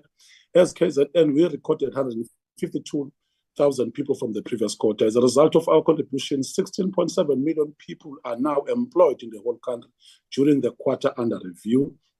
I must hasten, Chairperson, to point out that other provinces under the ANC showed marked improvement because we know what to do as part of advanced detachment of our Tambo, as Msimango just blatantly thought that we are decreasing the value. And we are just articulating that. For our partners, KZN, we should pay tribute to the ANC-led provincial government for ensuring that implementation of the ANC resolution on job creation and economic development. We thank the President, Cyril Ramaphosa, and his cabinet for the bold leadership. The ANC KZN Lekgotla held in February mandated the boys of the ANC to ensure that all government departments prioritize job creation in order to halve unemployment. We are glad to say that as we rush towards the festive season, we are ready to host all the investment. We are ready as well to host those who will be coming as tourists because the hospitality industry is ready. Currently, N3 and N2 is ready, taking the people already is under proper construction, and our harbors are also ensuring that the goods that must be transported is also as a correct state. In line with the ANC statement, we believe that hard work is now paying off. Importantly, our approach as the governing party in KZN is based on understanding that as a country, we took the route of becoming a developmental state. Flowing from this, ANC deploys in all spheres of government are using an integrated approach in terms of driving socio-economic development. Consequently, the ANC-led provincial government has a rare capacity to plan and implement massive socio-economic development program. Chair. This approach has led to a healthy economic growth with the public and private sector working in partnership, because this government is designed to create and shape proper material conditions for our people to thrive. And as much as we welcome an increase in employment, we are fully aware that there are people who remain unemployed, especially in the townships and deep rural areas. It is for this reason that we commit to ensure the development of thriving local economies through spaza shop, juice supermarket, and all other things related to cooperatives. If the Honorable Mayor was someone who's ideological conscious, who's been debriefed, he was going to come there, at least promote what comes from the cooperatives. But no, it does not take care of the needs of the poor. He only able to entice those who are regarded as a help for that. We don't operate like that if we want to shape the proper South Africa. It is for this reason we are aggressively positioning townships and rural areas as focal points, and NC government intervention with the private sector also forming the board. Our focus is to improve the quality of life of our citizens. We are using all these resources of the state to drive socio-economic development through the corners of the province. We are intervening in all sectors of the economy to ensure that both the players in the private and public sector operate in the same direction. We are working together to create jobs for the youth, women, and those who were retrenched and lost their jobs as a result of the outbreak of COVID-19 and devastating floods. Just like to illuminate the further point raised by Honorable Khai, that at this point, this government must go further than the call of duties in assisting those who live in the squalor because of the oppression of the apartheid system. We care to ensure that we transform those people's life through a lot of interventions. In the province of KwaZulu-Natal 2 weeks ago, we held a successful cannabis expo so that our people could also tap, because in the apartheid regime, they were not allowed to trade. But these days, the government is issuing license and the permit. We are deliberately using the rollout of infrastructure to rebuild our economies guided by the Economic Recovery and Transformation Plan. We are already spending billions for more than 55 billion set aside during the MTF as part of the rollout of socio-economic infrastructure. We are building roads that have already expatiated, public health institutions, and houses in underdeveloped areas such as the township and rural areas. We are constructing recreational activities to ensure that families and children have safe places to work, live, and play. I'm sure those who will travel the length and breadth of KwaZulu-Natal, they know we used to have hostels around eThekwini municipality. Some of those have been converted into a proper, palatable, and a livable condition for our families to thrive at the same time. We are rehabilitating small towns and building factories in Newcastle and other areas as part of industrialization and bringing jobs closer to the people. We have used our economic zone, Richards Bay Industrial Development Zone, and Dube Trade Port as engines for job creation. Honorable members, and improved quality for life will remain pipe dream without access to quality education, so we still prioritize the education as declared in 1955.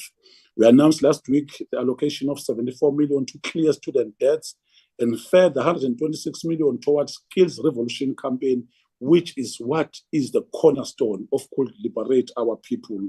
This is in line with our vision of ensuring that young people are skilled so that they take charge of different sectors of our economy. We want them to be creators of wealth as opposed to be consuming and be gullible in the system. And we want to thank Minister of Higher Education, Dr. Blade Zimande, for this 200 million, which was allocated through the CETA Meseta in the province of KwaZulu-Natal.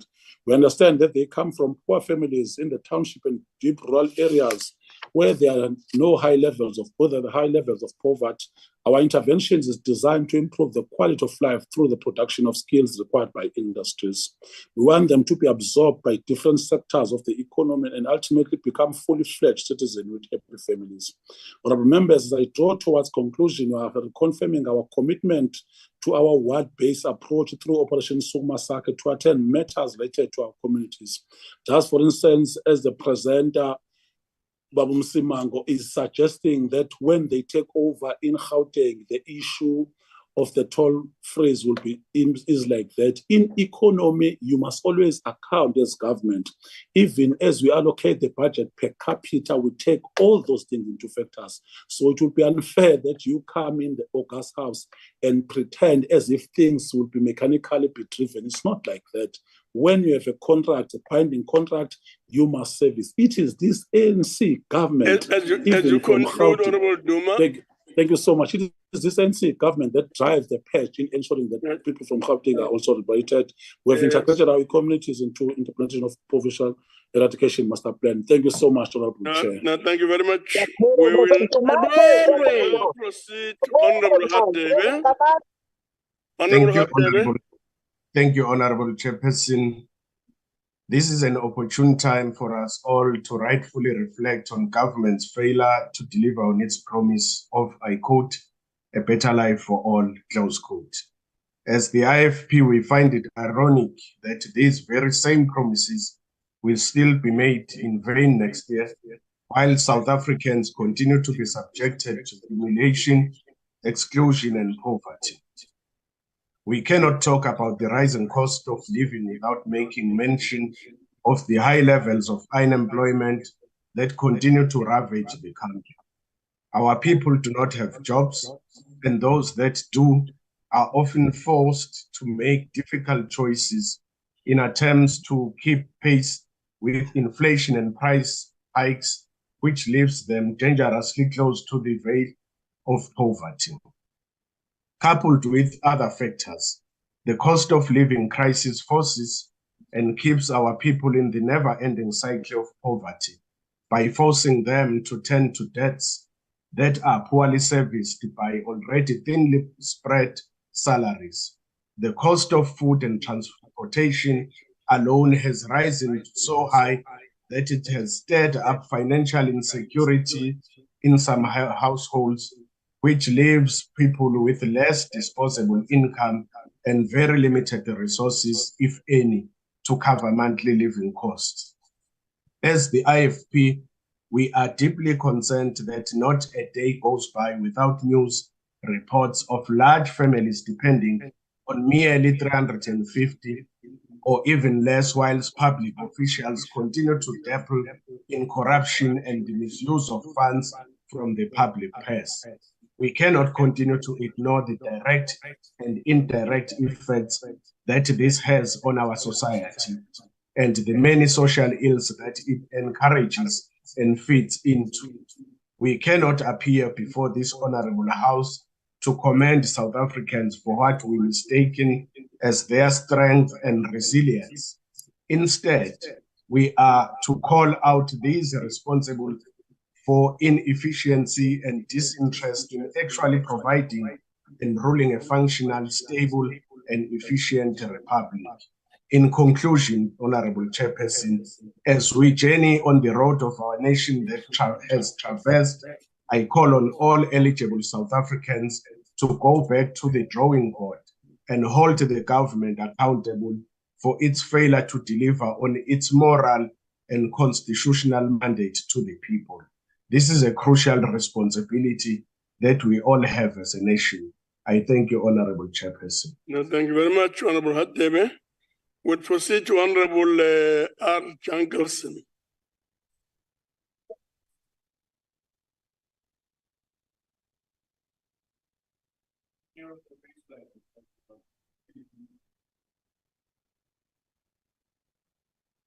Honorable Chairperson, the increases in prices of various necessities that are required. No, please feel free. Yeah, relax. Okay. Thank you, Chairperson. The increases in prices of various necessities that are required by residents of South Africa to support their households and families and allow them to move to and from places of employment and retail outlets is destroying the moral of our people and the social fabric of our society. The cost of essential food items and other necessities required for sustaining households have increased significantly over the past year. Increased fuel prices impact on the costs of all goods and services that require transport. Similarly, the diesel price increases over time, which is now at almost 24 Rand per litre, has an impact on agricultural input and transport costs that further increase food prices. The Free State is the food basket of South Africa, and the increased cost of doing business for the agricultural sector has devastated this sector. The 28,000 job losses in the agricultural sector in the Free State over the past year is an example of this. Chairperson, it was Helen Suzman who said that politicians must go and see for themselves before talking about issues in legislatures and parliament. Although we interact with people every day, I decided that it would help me to express myself better regarding this suffering that has spiked due to the increased cost of living by a focused cost of living tour. My journey early in the morning into the streets of Rocklands in Mangaung Metro took me into people's homes, tuck shops, and taxis. Single mothers expressed themselves through fragile emotions about their daily struggle to feed, clothe, and school their children. While trying to suppress tears, these mothers explained how their income only lasts to the middle of the month. How if they have a job in these trying times, most of which are for minimum wages, their income barely pays their transport, with little left for food and other basic necessities. In an unventilated and sparsely furnished shack, a mother explained how she is in constant debt to loan sharks who charge 25% interest per month. But this debt is a necessity because she has to feed her family while becoming a slave to her debt masters. Her daily transport is 57 Rand per day. A litre of paraffin for cooking, because there is no electricity, is 22 Rand a day, and the rest is used to buy some cooking oil, maize meal, green beans, and to pay off some of her debt.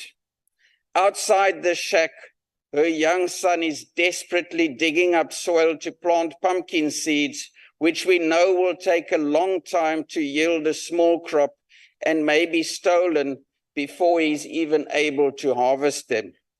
In our taxi, a young man on his way to school explained that his family can only pay for one trip per day and that he then has to walk 2 hours back home in the afternoon and then go to sleep with a stomach that is craving food. While struggling to suppress tears, a young student traveling the long distance to the University of the Free State that requires 2 separate taxi trips and whose NSFAS bursary supporting her parents and younger brother expressed the emotional stress caused by an insecure income and a huge financial and social burden. While some young people enjoy a carefree student life, for many students, a bursary is the only source of survival for themselves and their families. An entrepreneur who runs a small tuck shop explained that a constant sword of closure is wielded by government officials over her daily income because the people she buys stocks from sell their expired stock to these vulnerable subsistence business people. Our taxi driver works from 5 in the morning to 7 in the evening on commission and struggles on a wage based on dwindling commuters. People who cannot afford public transport walk many kilometers in long lines on pavements early in the morning and late afternoons to get to and from work. For 62% of Free Staters who are locked in a prison of poverty, life has become a daily struggle for survival, a struggle which increases with every surge in food and fuel prices. These struggles have no signs of relief because of a government that has bankrupted our country and would rather see people starve to death than cut back on their own overseas trips, blue light brigades, lavish events, and bloated, corrupt bureaucracies. An increasing number of impoverished people in the Free State have already lost the struggle, as evidenced by lifeless bodies next to our roads that end up in mortuaries without identities. We are heading for a future in which a generation of young people will only know poverty, hunger, and service delivery deprivation. Besides these issues, many people in towns and villages have to navigate rivers of sewage and face a lack of water, which is common in most communities in the Free State. Chairperson, this is not Palestine. This is not Ukraine. This is not Israel. This is not Russia. This is Central South Africa. This is the Free State province. This is South Africa. And this is the reality of most South Africans today. The latest quarterly labor force survey released by Statistics South Africa portrays a shocking and sad reality of economic decay and unemployment in the Free State. The Free State has the highest increase in unemployment in the country, with 70,000 more people unemployed in 1 year, 3,000 of whom in the last 3 months. The Free State now has an unemployment rate of 38.5%. Chairperson, what is also of concern is that the MEC for Finance in the Free State, the Honorable Khadija Brown, made a speech at the Central University of Technology in Bloemfontein recently, in which she indicated that government will soon run out of money and there will no longer be money for social grants. So the ANC stands here and brags about social grants, but they are going to be the main reason why many South Africans and our people in the Free State are soon going to be sitting without those social grants. And the DA has warned about this for a long time. And Chairperson, when that happens, everyone must tremble for the consequences that this country and the people of this country are going to face. Thank you. Thank you very much.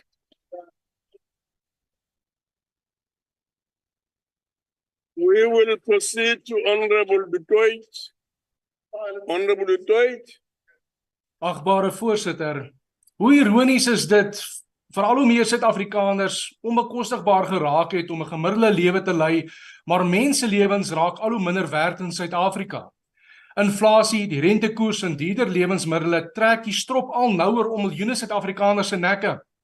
Gedurende hierdie debat sal selfs die ANC, wat tot 'n groot mate die oorsaak van die probleme saamstem dat lewenskoste tans uitermate hoog is. Daar sal saamgestem word dat alle huishoudings 'n groter besteedbare inkomste benodig en dat armoede meer as ooit toegeneem het. Die nasionale tesourie het by monde van die minister van Finansies aangedui dat die land se finansies uitgeput is, dat hulpbehoewenis aan die toeneem is en dat maatskaplike ondersteuning meer as ooit benodig word. I do not want to labor these points, Chair. It's common knowledge. What effect does this have on South Africans? What is the quality of life? What determines quality of life?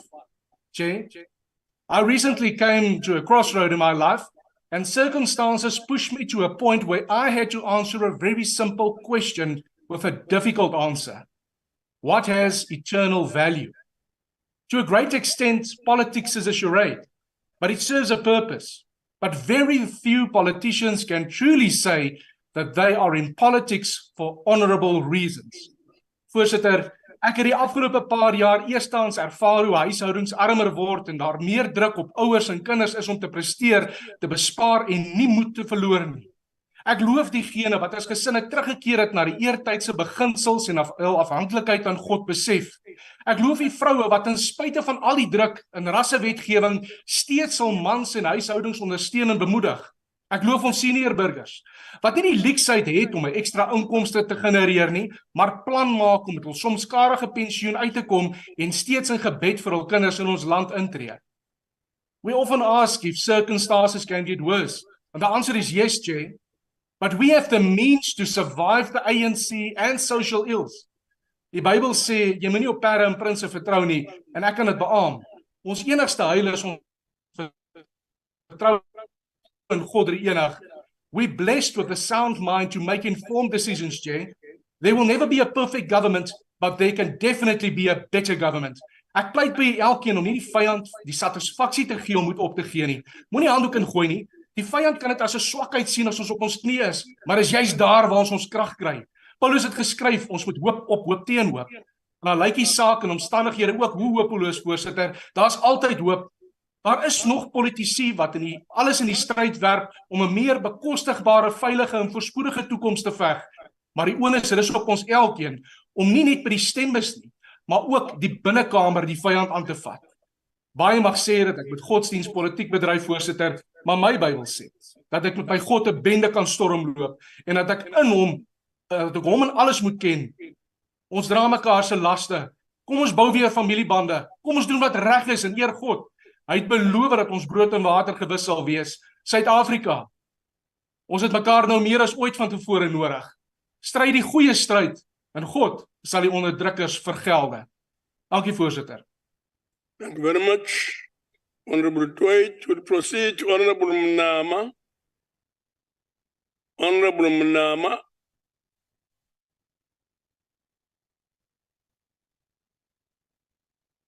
Honorable Mnama from Limpopo. Thanks very much, Honorable Chairperson of the House, and that Ms. Masondo, Honorable members of the House, permanent delegates, MECs present. Allow me just to join other honorable members in trying to make some inputs in terms of the debate about the cost of living in South Africa. Chair, firstly, let me start by saying that it is incumbent upon us as public representatives that at all material times, we must ensure that we provide sustainable solutions on the challenges that are confronting our people, more especially the triple challenges that are confronting our people, the challenge of poverty, unemployment, and inequality. Chair, I think it will be normal for us to say that we have not changed the lives of our people. 30 years in democracy, I think, the state South Africa has demonstrated that the livelihood of our people has substantially changed for the better. And if we look into the informal household, we have reduced them. But also the very same thing that colleagues are referring to about the labor survey. The labor survey demonstrates that in Limpopo, for instance, we were one province that was able to create 70,000 job opportunities. But also we need to appreciate the visionary and judicious leadership of our President Cyril Ramaphosa for his judicious stewardship of this country. Under his capable leadership, we are poised for development trajectory that reflects the steady progress in economic investment, infrastructure investment, building cohesive, sustainable and caring communities with improved access to social amenities, which is a precursor for sustainable development. Let me take the cue, Chair, from the President when he explicitly outlined the multi-pronged turnaround strategies of propelling our country to the highest socio-economic trajectory in our quest to accelerate our economic recovery through the national socio-economic recovery plan, industrial master plan, by implementing economic reforms of creating sustainable jobs, but also to drive inclusive growth. So this country, I think all of us would agree that is becoming a honeycomb that attract both domestic and foreign investors because of the basket of investment opportunities. I think all of us, we record the fact that in the last fifth investment conference, this country was able to mobilize or to crowd in 1.6 trillion rands, which will have a serious impact in the improvement of the livelihood of our people. Yes, we understand as the African National Congress-led government that our people have legitimate expectation of improved socio-economic condition. And therefore, we are collectively indebted to work tirelessly towards deepening efforts to transform the economic patterns of the current objective material conditions in order to realize the set mandate of developmental agenda. So it is important also to know that people should also juxtapose, like my colleague Duma has indicated, that there is no way in which you can isolate the problems that are there globally, the problem of Ukraine and Russia conflict, which has a direct and induced effect on our economy through suddenly you see the price of fish oil being very high. So we need urgent need for us to collectively find meaningful ways within this tight fiscal space that we have to boost the economy and to protect the jobs, cap poverty while reducing inequality. Because we are on course as the country after the leadership of the African National Congress. Stately, the dark clouds of despair are lifting, giving away to the season of hope. Our country, which for centuries has bled from thousand wounds, is now progressing towards its healing. If we can follow the social compact that the president has signed with the private sector. Even today, I was witnessing one of the groundbreaking projects that we have in Lephalale, whereby we have been launching a solar plant by Exaro, which is going to create something like 300 job opportunities, and with an investment amount of 1.6 billion. You can see all these efforts that are there, but I call upon all our people to ensure that we support the efforts of the ANC-led government as led by the president of this country, His Excellency Cyril Ramaphosa, who at all material times try to mobilize investment to this country and also to ensure that our people have a cope, and then also to demystify the myth that Bumsimang are saying that come 2024 they are going to take over. Any patriotic South African or citizen now understand that the ANC-led government has done more in the improvement of their life, and the middle income earners that we have created as African National Congress is there for anyone to see that really we care for our people. Thanks very much, Honorable Chair of the House. No, thank you very much, Honorable Mnama. We now proceed to Honorable Nkosi. Honorable Nkosi.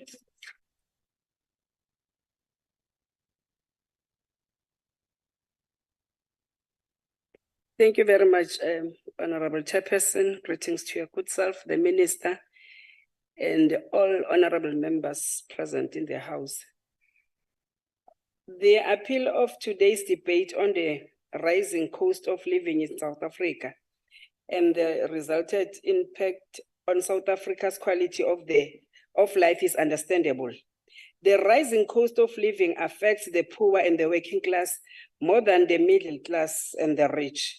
Hence, on distribution grounds, a reduction in the cost of living should be a priority.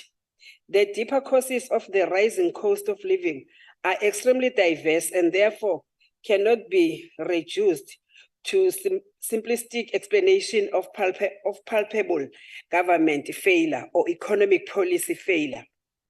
What emerges in this debate, especially from the Democratic Alliance and the Freedom Front Plus, is that government failure and economic policy failure are more insidious than the so-called flawless markets. And thus government or economic policy interventions cannot contain the rising cost of living in ways that do not make things worse. Essentially, this position of the DA and the EFF and the Freedom Front Plus is based on a idealized and often dogmatic view of how unregulated markets work in general. The point of departure of the DA and the Freedom Front Plus is that unregulated markets operate in a Pareto optimal way in the sense that they improve the efficient allocation of resources.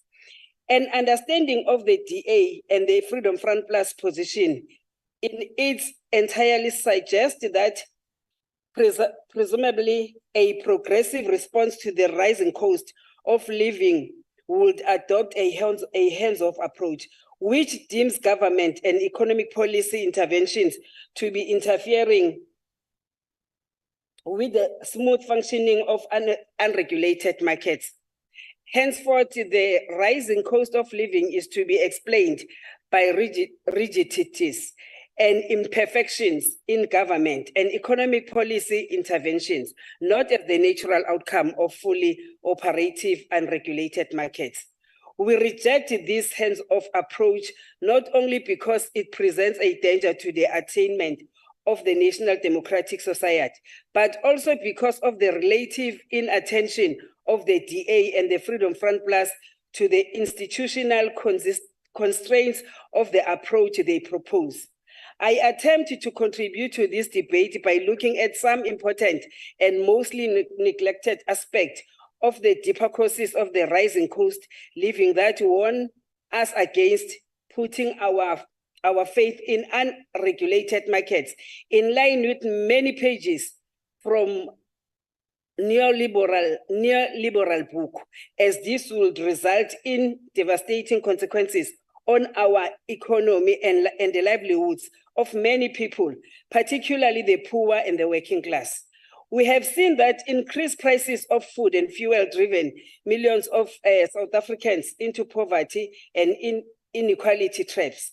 And now with the Russian-Ukraine conflict spreading and disrupting both the global grain value chain and the supply of crude oil, evading influence across Europe and Latin America, spreading and in turn increasing the prices of meat and poultry products, the value of the domestic currency depreciating, and worsening load shedding, which affects the daily operations of business throughout the food value chain. The situation for the poor and the working class in South Africa could become much, much worse.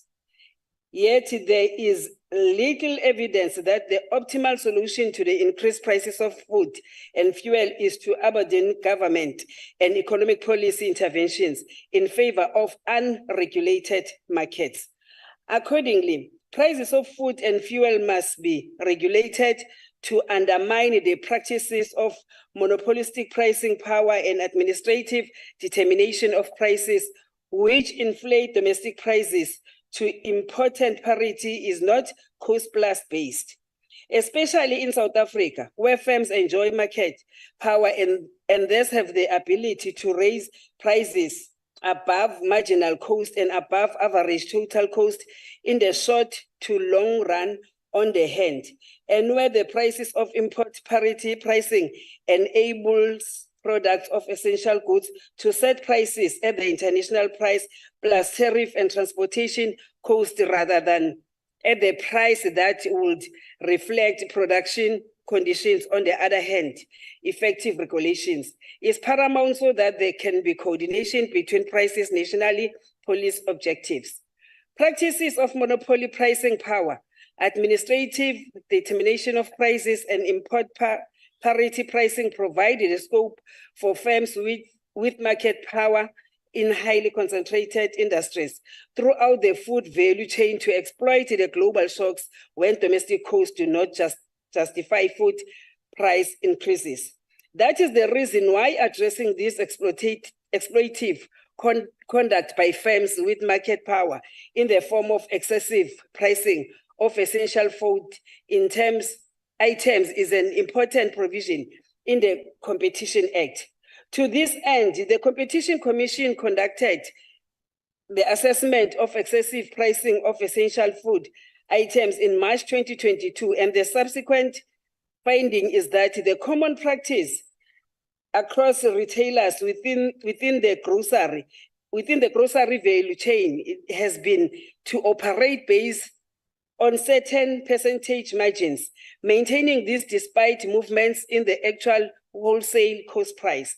For instance, during low food price inflation, the rise in absolute rent margins may correspond to their cost increases, whereas during high food inflation, maintaining the same percentage margins results in substantial and unjustified increases in rent margins. The bottom line is that food prices set during the food inflation do not correspond with the economic value of foods. Just to illustrate, cooking of processors and bread staples producers have increased their rent margins above marginal cost and average total cost, resulting in the setting of prices of essential food items such as cooking oil and bread to the detriment of the people and the working class. Similarly, major chicken producers have increased other rent margins following the banning of imports in response to the avian influenza, despite the industry having negligible export exposure. Whilst the price increases of cooking oil, bread staples, and chickens have decreased to a large extent, thanks to the Competition Commission's investigate prowess, and that the ANC-led government ought respond regressively by increasing the value-added tax. To dampen food inflationary pressures, the pressure announced lesson from these examples is that exploitative conduct in highly concentrated industries within the food value chain is a direct violation of the poor and working class consumers' interest, and it can only be remedied by government interventions through the Competition Act rather than unregulated markets as the DA and the EFF Freedom Plus propose. Of course, government interventions through the Competition Act are limited. Specifically, the Competition Commission seldom accesses excessive pricing in industry where there is a sectoral regulator to avoid the high risk of costly errors, since competition authorities, unlike sectoral regulators, have no experience and no role in telling firms which prices they should charge. Notwithstanding this, the government has set up sectoral regulators to permanently regulate prices in the electricity, transportation, and telecommunications industries, in which monopolies like Eskom, Transnet, and Telkom established dominance due to current or past exclusive special rights. Honorable Chairperson, to this end, the National Energy Regulator of South Africa has been successful at regulating electricity tariffs in a manner that balances the need to secure Eskom's financial position whilst protecting the poor and the working class consumers. Although the regulated electricity tariffs barely reflect the average historical cost of operations and maintenance, the cost of depreciating assets, and adequate provisions for bad debt and return on assets, there is recognition that the impact of electricity tariffs on the rising cost of living is further limited.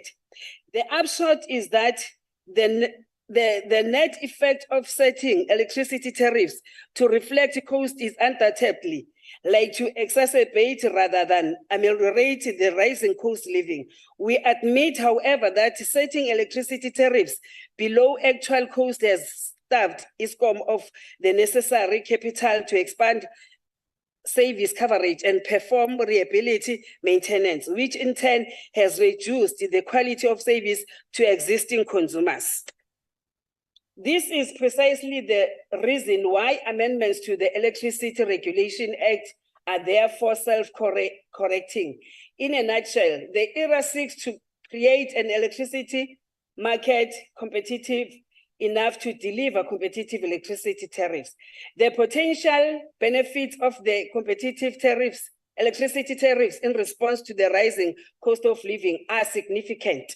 For example, competitive electricity tariffs will deter the dominant undertaking from pricing excessively to the detriment of the poor and working class consumers. Most fundamentally, competitive electricity tariffs will reduce electricity costs as a percentage of expenditure in poor and working class households, thereby increasing the amount of money needed for other necessities such as food and transport. Of course, the ERA is not without criticism.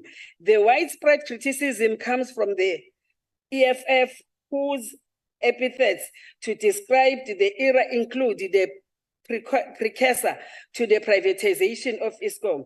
It is argued within the EFF cycles that the ERA envisaged competitive electricity tariffs are in hogwash, since private independent poor power producers are driven by profit-making objectives. Whilst this argument works like a charm, at least in the eyes of the EFF supporters that wear red rose-tinted sunglasses, it has no empirical validity. To be sure, competitive electricity tariffs are a process rather than an instantaneous change, implying that it will take sufficient time before electricity tariffs are driven down. That is the reason why the ANC-led government's budget prioritizes areas public expenditure, which a stronger poor incidence.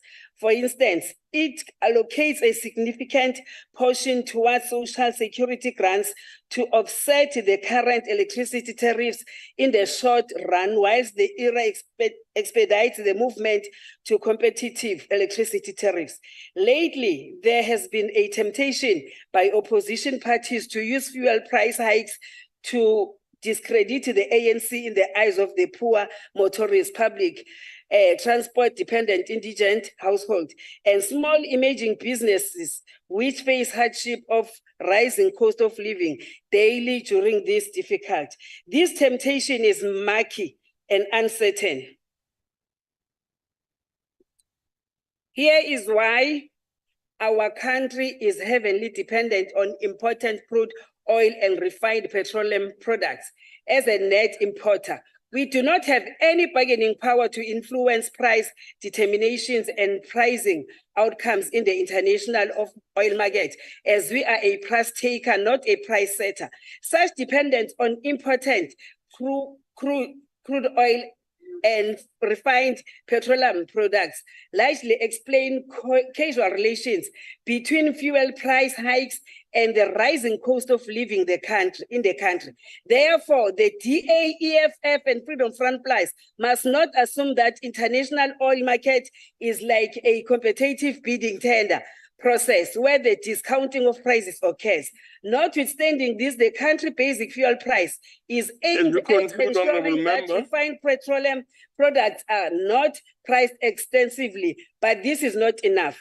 As I conclude, Honorable Chairperson, this is so because fuel price hikes by the necessity inflammatory.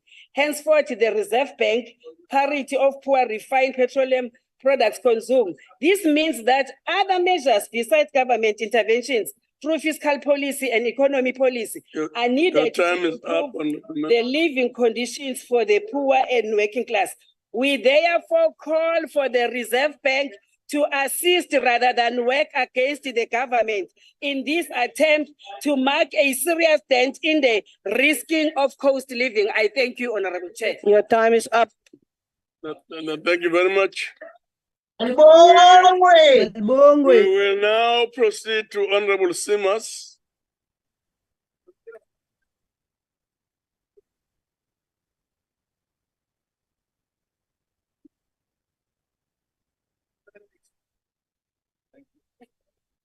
Honorable House Chairperson, thank you, my fellow MECs. My time start over. House Chairperson, fellow MECs present online and also physically here, but all the members representing your various provinces. It is rather a damning indictment that 30 years into a democracy, the citizens of our country, once deemed to be the beacon of hope for the rest of the world, are grappling with a year-on-year rising cost of living, and there is no end in sight.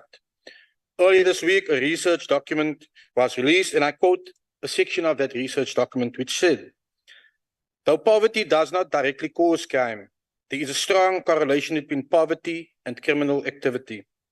The cost of being unable to afford necessities, combined with a lack of opportunities for social and economic advancement, creates a breeding ground for criminal activity." But how does this quote relate to this debate of today? Honorable Chairperson, 2 days ago, the latest job stats for our country were released. And it was no surprise that the DA-run Western Cape crossed a 4.3% drop in unemployment. This is the highest performer across the board, yet again, quarter on quarter. And the construction and infrastructure sector is a prominent employer and enabler of employment as part of that stats. Whilst we'd love to pat ourselves on the back as a provincial government and say a job well done, sadly, we cannot because we are a caring party, noting that there are still millions of fellow South Africans who continue being unemployed across the other 8 provinces. However, what we can say is that, and what we do observe, that those in the driving seat at the national government level are actually not falling asleep. They are asleep, driving this country down a pathway to hell and a cliff of destruction. But the antithesis of this is the province where you are standing in and sitting in at this moment as I speak. Here you have a provincial government doing all it can to mitigate the economic crisis, creating an enabling environment for all of its citizens to be employed, but also attracting employers to ensure that we create those opportunities for our citizens. And now I've heard in this debate the Ukrainian and Russian war being blamed, yet the crisis of our country started way before 2022, Honorable Chairperson. Early between 2007 to in mid-2009, we had a devastating economic global meltdown. The effect followed for years to come. So it's disingenuous now to say it's because of the war between Ukraine and Russia. We have still consistently seen the loss of jobs after 2009. And guess what? The ANC national-led government het absoluut bogerol gedoen om die mense se lewenskwaliteit te verander. They have failed to come up with a sustainable plan of action to take our people out of poverty. But what they have rather done, and this is well documented, even has been debated in this house, we have seen them loot at the national level the same capital and the same assets, which is actually meant to improve the quality of all of our people's lives, not just some of the people. And to add insult to injury to our poor people, between 2017 and 2018 and 2021, 2022, what we have seen is our debt ballooning within this country from 2.8 trillion rand to 4.3 trillion rand. And guess what? Our poor did not benefit from the money that was borrowed. It was looted to the core. Nobody saw any of that money. And yet, we are seeing joblessness. We are seeing fuel hikes. We are seeing load shedding. But now to come to the present, Honorable House Chairperson. Recently, our National Minister of Finance, in his budget speech, reflected that yet again, our country will need to borrow 500 billion rand over the next year, not to finance job opportunities, not to finance how we can get our people out of poverty, but guess what? To actually finance a deficit and a growing debt balloon. How sick can a government be that does not focus on the core functions it's supposed to? But all the while, ordinary South Africans have had to face the following as we move forward, Honorable House Chairperson. We have seen 10 consecutive interest rate hikes since November 21. 4 of them have been just in this current financial year, bringing the repo rate above 8%. And these hikes have had a massive direct and adverse impact on our citizens, but also on our SMMEs within our country.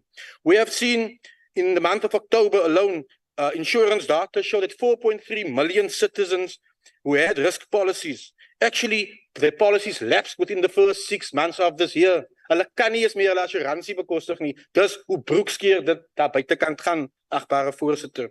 We have also seen many people surrender their policies in terms of retirement annuities and saving policies to cover that which they cannot anymore on a monthly basis. What a shame this is, and yet some tend to boast with their so-called party's successes. Honourable House Chairperson, but my passion in my portfolio deals with SMMEs, and many of them will not be able to pay their workers anymore.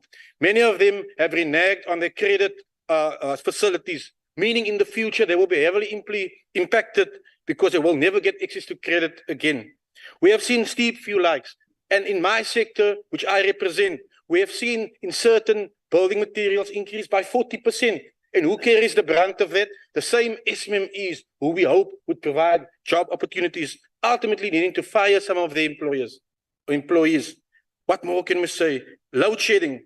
Honourable House Chairperson, in August of this year, it was reported that just for this year alone, the levels of load shedding had cost our national economy 1.6 trillion rand. In the jaar is nog eens klaar nie.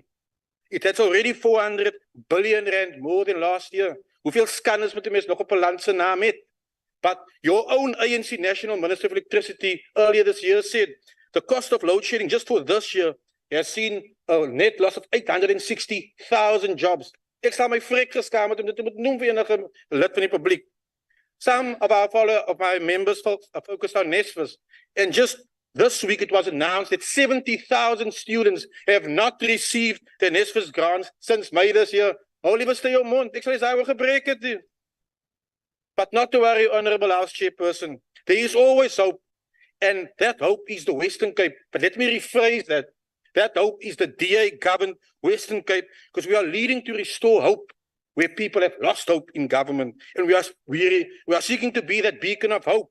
And the census data released 2 weeks ago shows people from the Eastern Cape, people from Gauteng, people from KZN, all are moving with their feet to come and live in a province that they know are pushing for solutions and are seeking tangible mitigations for what is happening in this country. In terms of load shedding, we are the first and only province that last week launched our electricity wheeling kit for local government, proudly to this by my department, because why? We understand the need to have energy surety to attract investment into your local economy at municipal level. Furthermore, while NSFAS is struggling to pay their students, we have, and we will be celebrating 15 years of our Masaki Sizwe bursary program, which focuses on skills development of those who want to become engineers. And we also provide bursaries for students from outside of our provincial borders. And we've also provided additional funding to ensure that this year we have now allocated bursaries for 144 students studying in their technical fields. Perhaps the National Minister tasked with NSFAS must actually come and learn from this provincial government how it can be done on time, every time, because for the last 15 years, no student that my department has given a bursary to has had to go to sleep worrying where the textbooks will come from, worrying where the stipends will come from. En hoekom die DA weet wat om te doen. But Honourable Chair, the biggest message which the ANC loves to employ against the DA, more so the DA Western Cape, is that we don't care for empowerment through SMMEs. But let me tell you one thing, this is just for the month of October.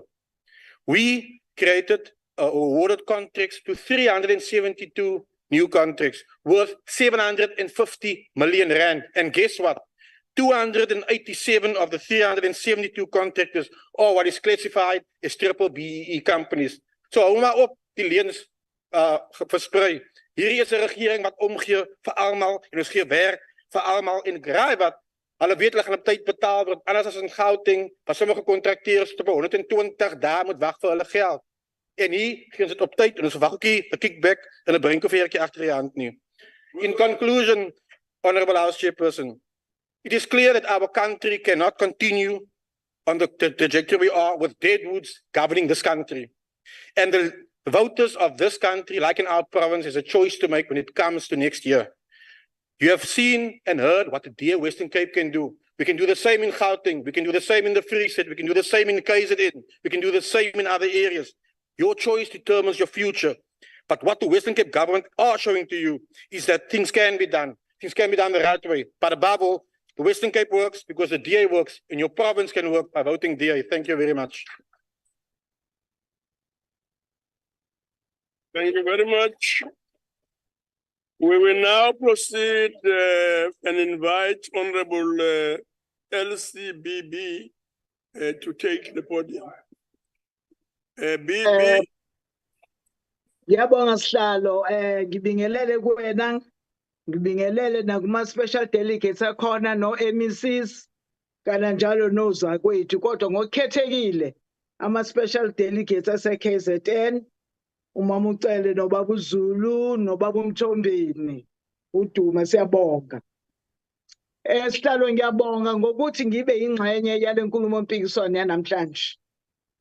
Kepha kuyadumaza kakhulu ukuthi iDA ngama lapho ikhulume ngokuthi within 30 years uAfrican National Congress ayenzanga lutho. Kuyamangaza ngoba bona baphathe for 300 years. Kodwa ukho umehluko abawenzela umuntu ompisholo. Namhlanje njoba kulo 30 years senze okuningi. Sizama ukwenza zonke izinto ababethi bona bayitshela ukuthi bayingxenye yabo njengoba umhlonisho uSimazi esho ukuthi uWestern Cape wenze lokhu uWestern Cape wenze lokhu abantu abamnyama seWestern Cape babenzeleni ngoba yibona vele aba-enjoya i-good time ngakho ke akangezi la azositshela ukuthi iWestern Cape ihamba phambili. Honorable Chairperson, the high cost of living impact the most on quality of life as it reduces disposable income in household, which will have gone to purchase clothes and other household items and divert it to purchase food. Honorable Chairperson, the high cost of agriculture products and fresh produce affect the people the most as it reduces living standards. Part of the problems with the high cost of food is that we removed the agricultural boards too quickly and deregulated the sector in the anticipation that market forces will be competitive. However, Chairperson, this is not the case as high price of basic food commodities indicate as the country prices its agricultural products as if these were imported, which is not the case.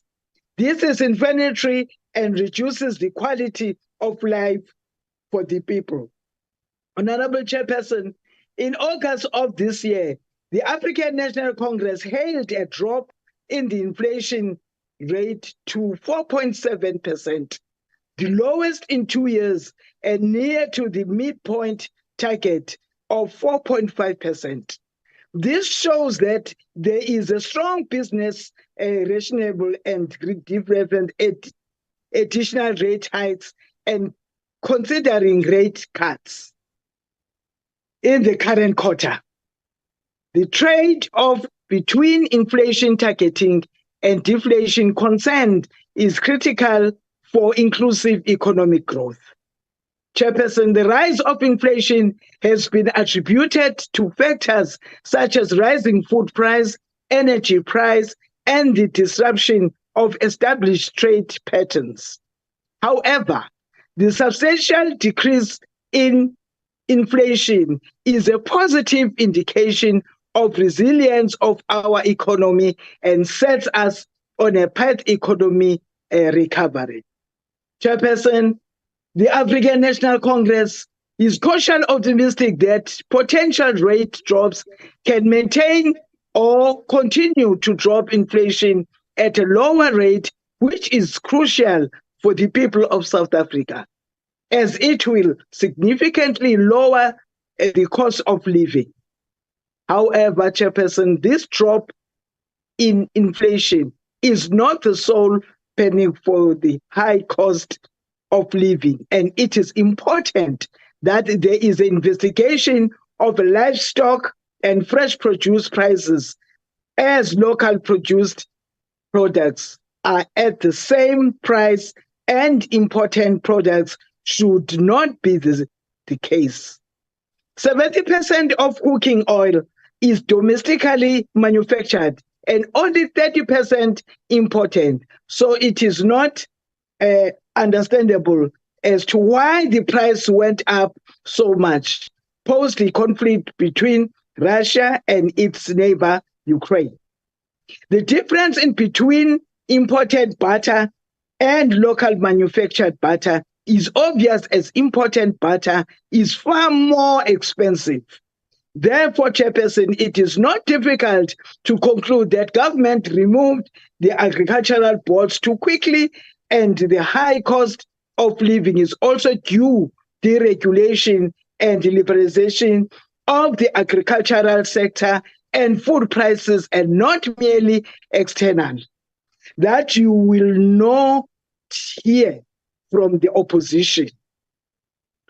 The African National Congress government, Chairperson, must maintain its momentum by ensuring the economic reconstruction and recovery plan is implemented more rigorously in order to achieve, among other things, increased infrastructure, investment in transport, logistics, improved energy security, and also water supply. Increasing infrastructure investment helps improve community access to key services, as well as economy overall efficiency and competitiveness, as it links people in markets and jobs, as the cost of living is always a factor for the unemployed.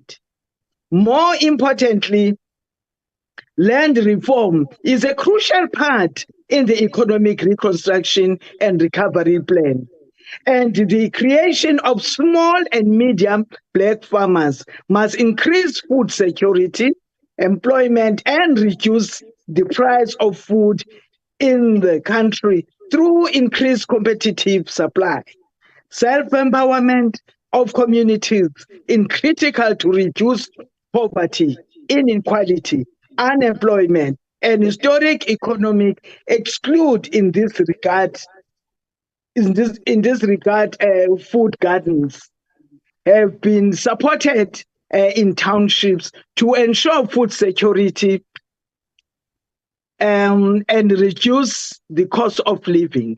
The school feeding scheme also reduces the burden on poor households who cannot afford to send children to school with packed lunches. Sihlalo womhlangano, ngenza umzekeliso ngekwaZulu Natal ukuthi bayakwazi ukuthi bayele ebantwini njoba kade nje kuyisizini yokuthi kutshalwe cabinet yonke ihollow premier bakwazile ukuthi baye kubantwini lapha phansi bekhuthaza abantu one home one garden, bekhuthaza futhi nasemalokishini ukuthi bangayisebenzisa insiza enjengamathayi na yonke into utshale konke kwaze ukuthi wonke umuntu abe kahle besesimeni.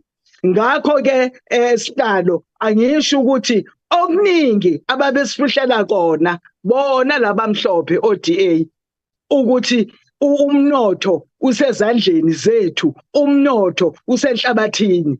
Koko kwiprovince engiphuma kuyona iKwaZulu Natal hayi iyayazisa ke lo ndawo ngoba ubabona bethe ebhazalala befaka ama-overall namadadla bekhuthaza umuntu wakithi ontulayo emakhaya nasentsheni ukuthi umnotho usezandleni nasenhlabathini.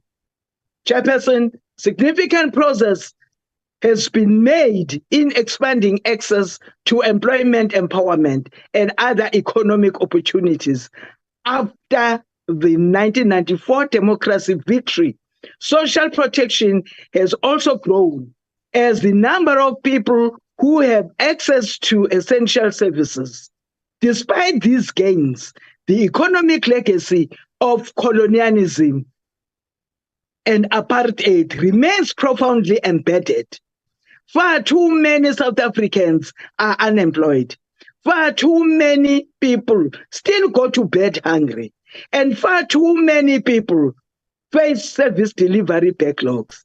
Low rates of economic growth over the last decade have made it more difficult to reduce inequality.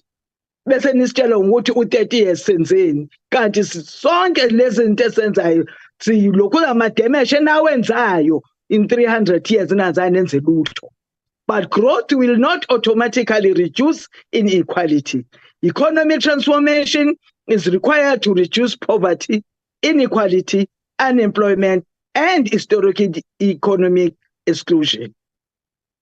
Chairperson, South Africa's fault lines have distinct class, race, gender, geographic, and age dimensions. Their disproportion affects Black people, women, rural population, youth, and persons with disabilities. Chairperson, the highlights the importance of the African National Congress strategic objectives of ensuring the continued advancement of the national development revolution. Among other things, the NDR strive to transform property relations so that capital accumulation, allocation, and ownership are decentralized in a way that helps the poor.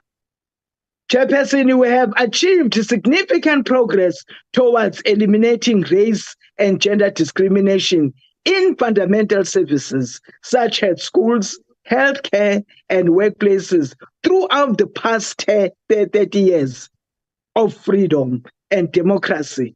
In addition, Chairperson, we have implemented programs that have decreased poverty and given basic infrastructure for millions of our people which did not previously exist.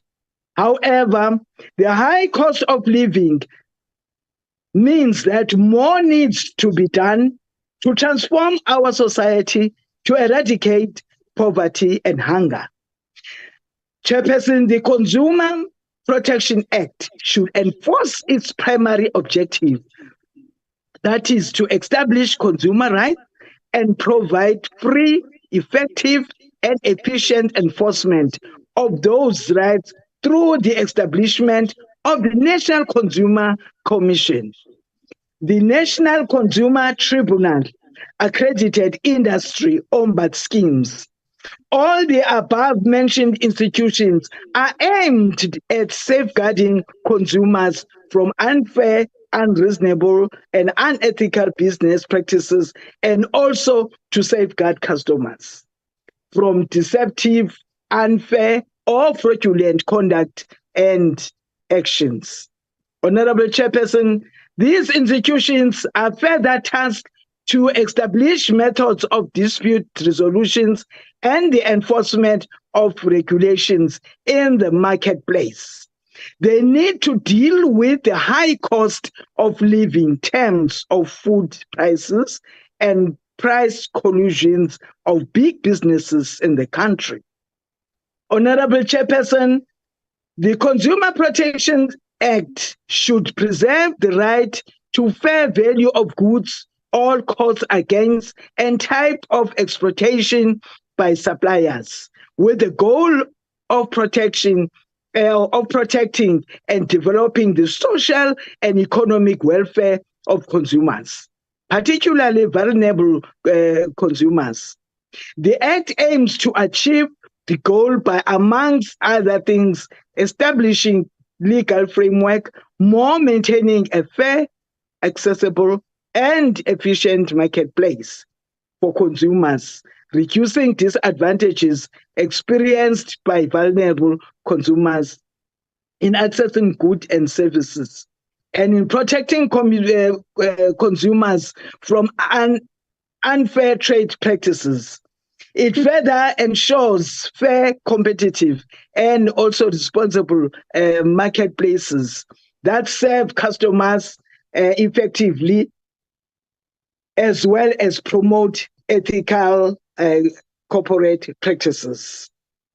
Honorable members, the Competition Commission is important in a society like ours with high concentrated economy, because it addresses the historical economy imbalances resulting from excessive economic concentration and ownership, collusive practices, and the abuse of economic power by firms in dominant positions.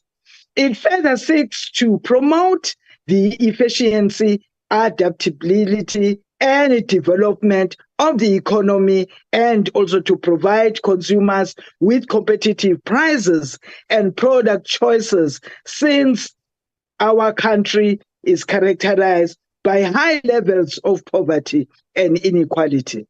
Chairperson, honorable member. Conclude, honorable member.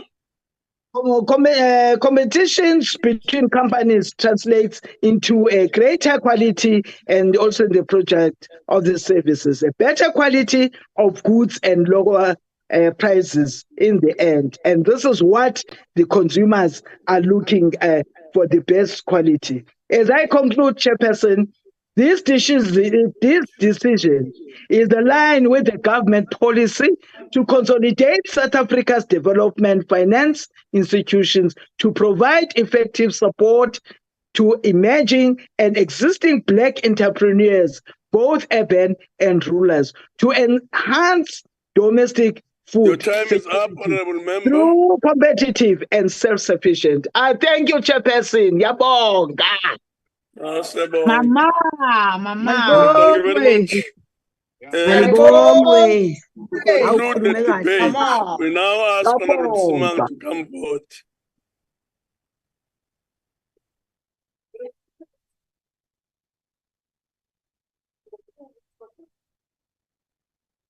Thank you very much. Thank you very much, Chairperson of the NCOP.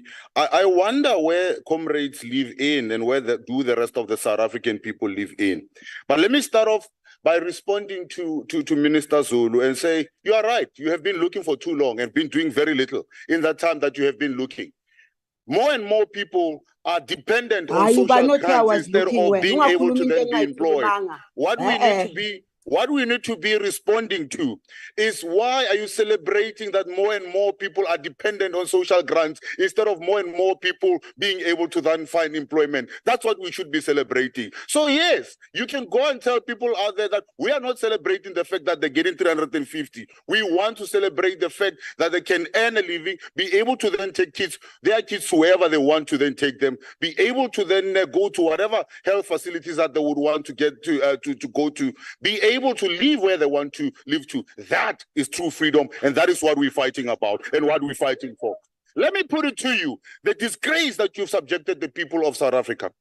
A bag of maize meal, 12.5, costs 110, and I hope that you're calculating, because I'm going to get to that 350 in a matter of seconds.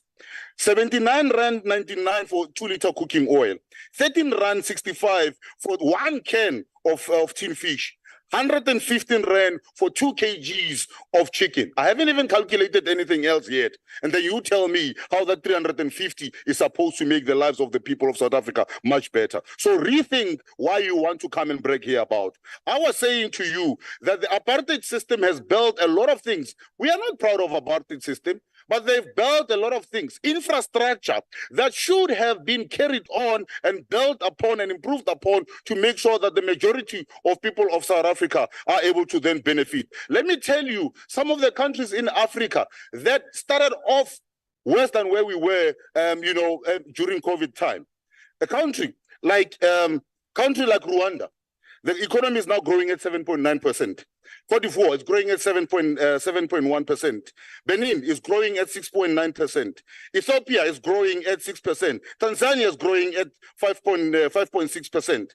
Mozambique is growing faster than we are. Gambia is growing faster than we are. Togo is growing faster than we are. So don't come and tell us here that there's a global impact, due to markets and all of that. All these other countries are facing similar issues or facing similar facts, but they are coming off tops. Why? Because there's decisive government, there is corruption that is being driven down, there is decisive way in which they want to drive not only the economy, but to improve the quality of life of the people. That is what you should have been debating here. That's what you should have been talking to today. But clearly there's no plan coming from the ANC. You've missed the point when I said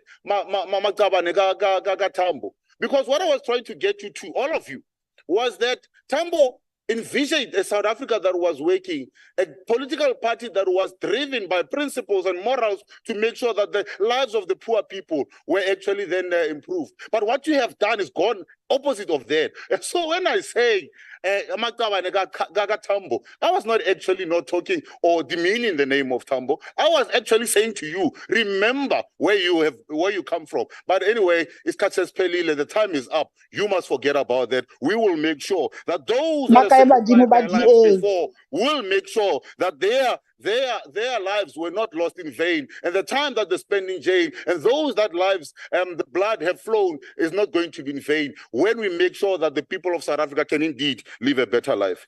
I was hoping Under the to DA, respond to all the of racist them. DA. I was hoping to respond to all of them, but here's an interesting point. So Guy says, Honorable Guy says that people are paying the highest rates.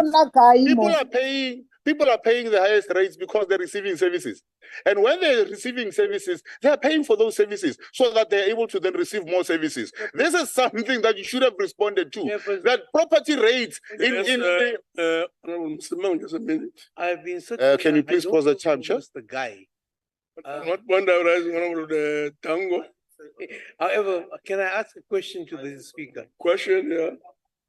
Will you take a Oh, Chair, we need to conclude here. There are people who want to hear the message out there, and we need to be talking to them instead of having a debate in here. Please proceed. Thank you very much. The Honorable Guy says, the property rates are going up. Property rates are going up when we agree.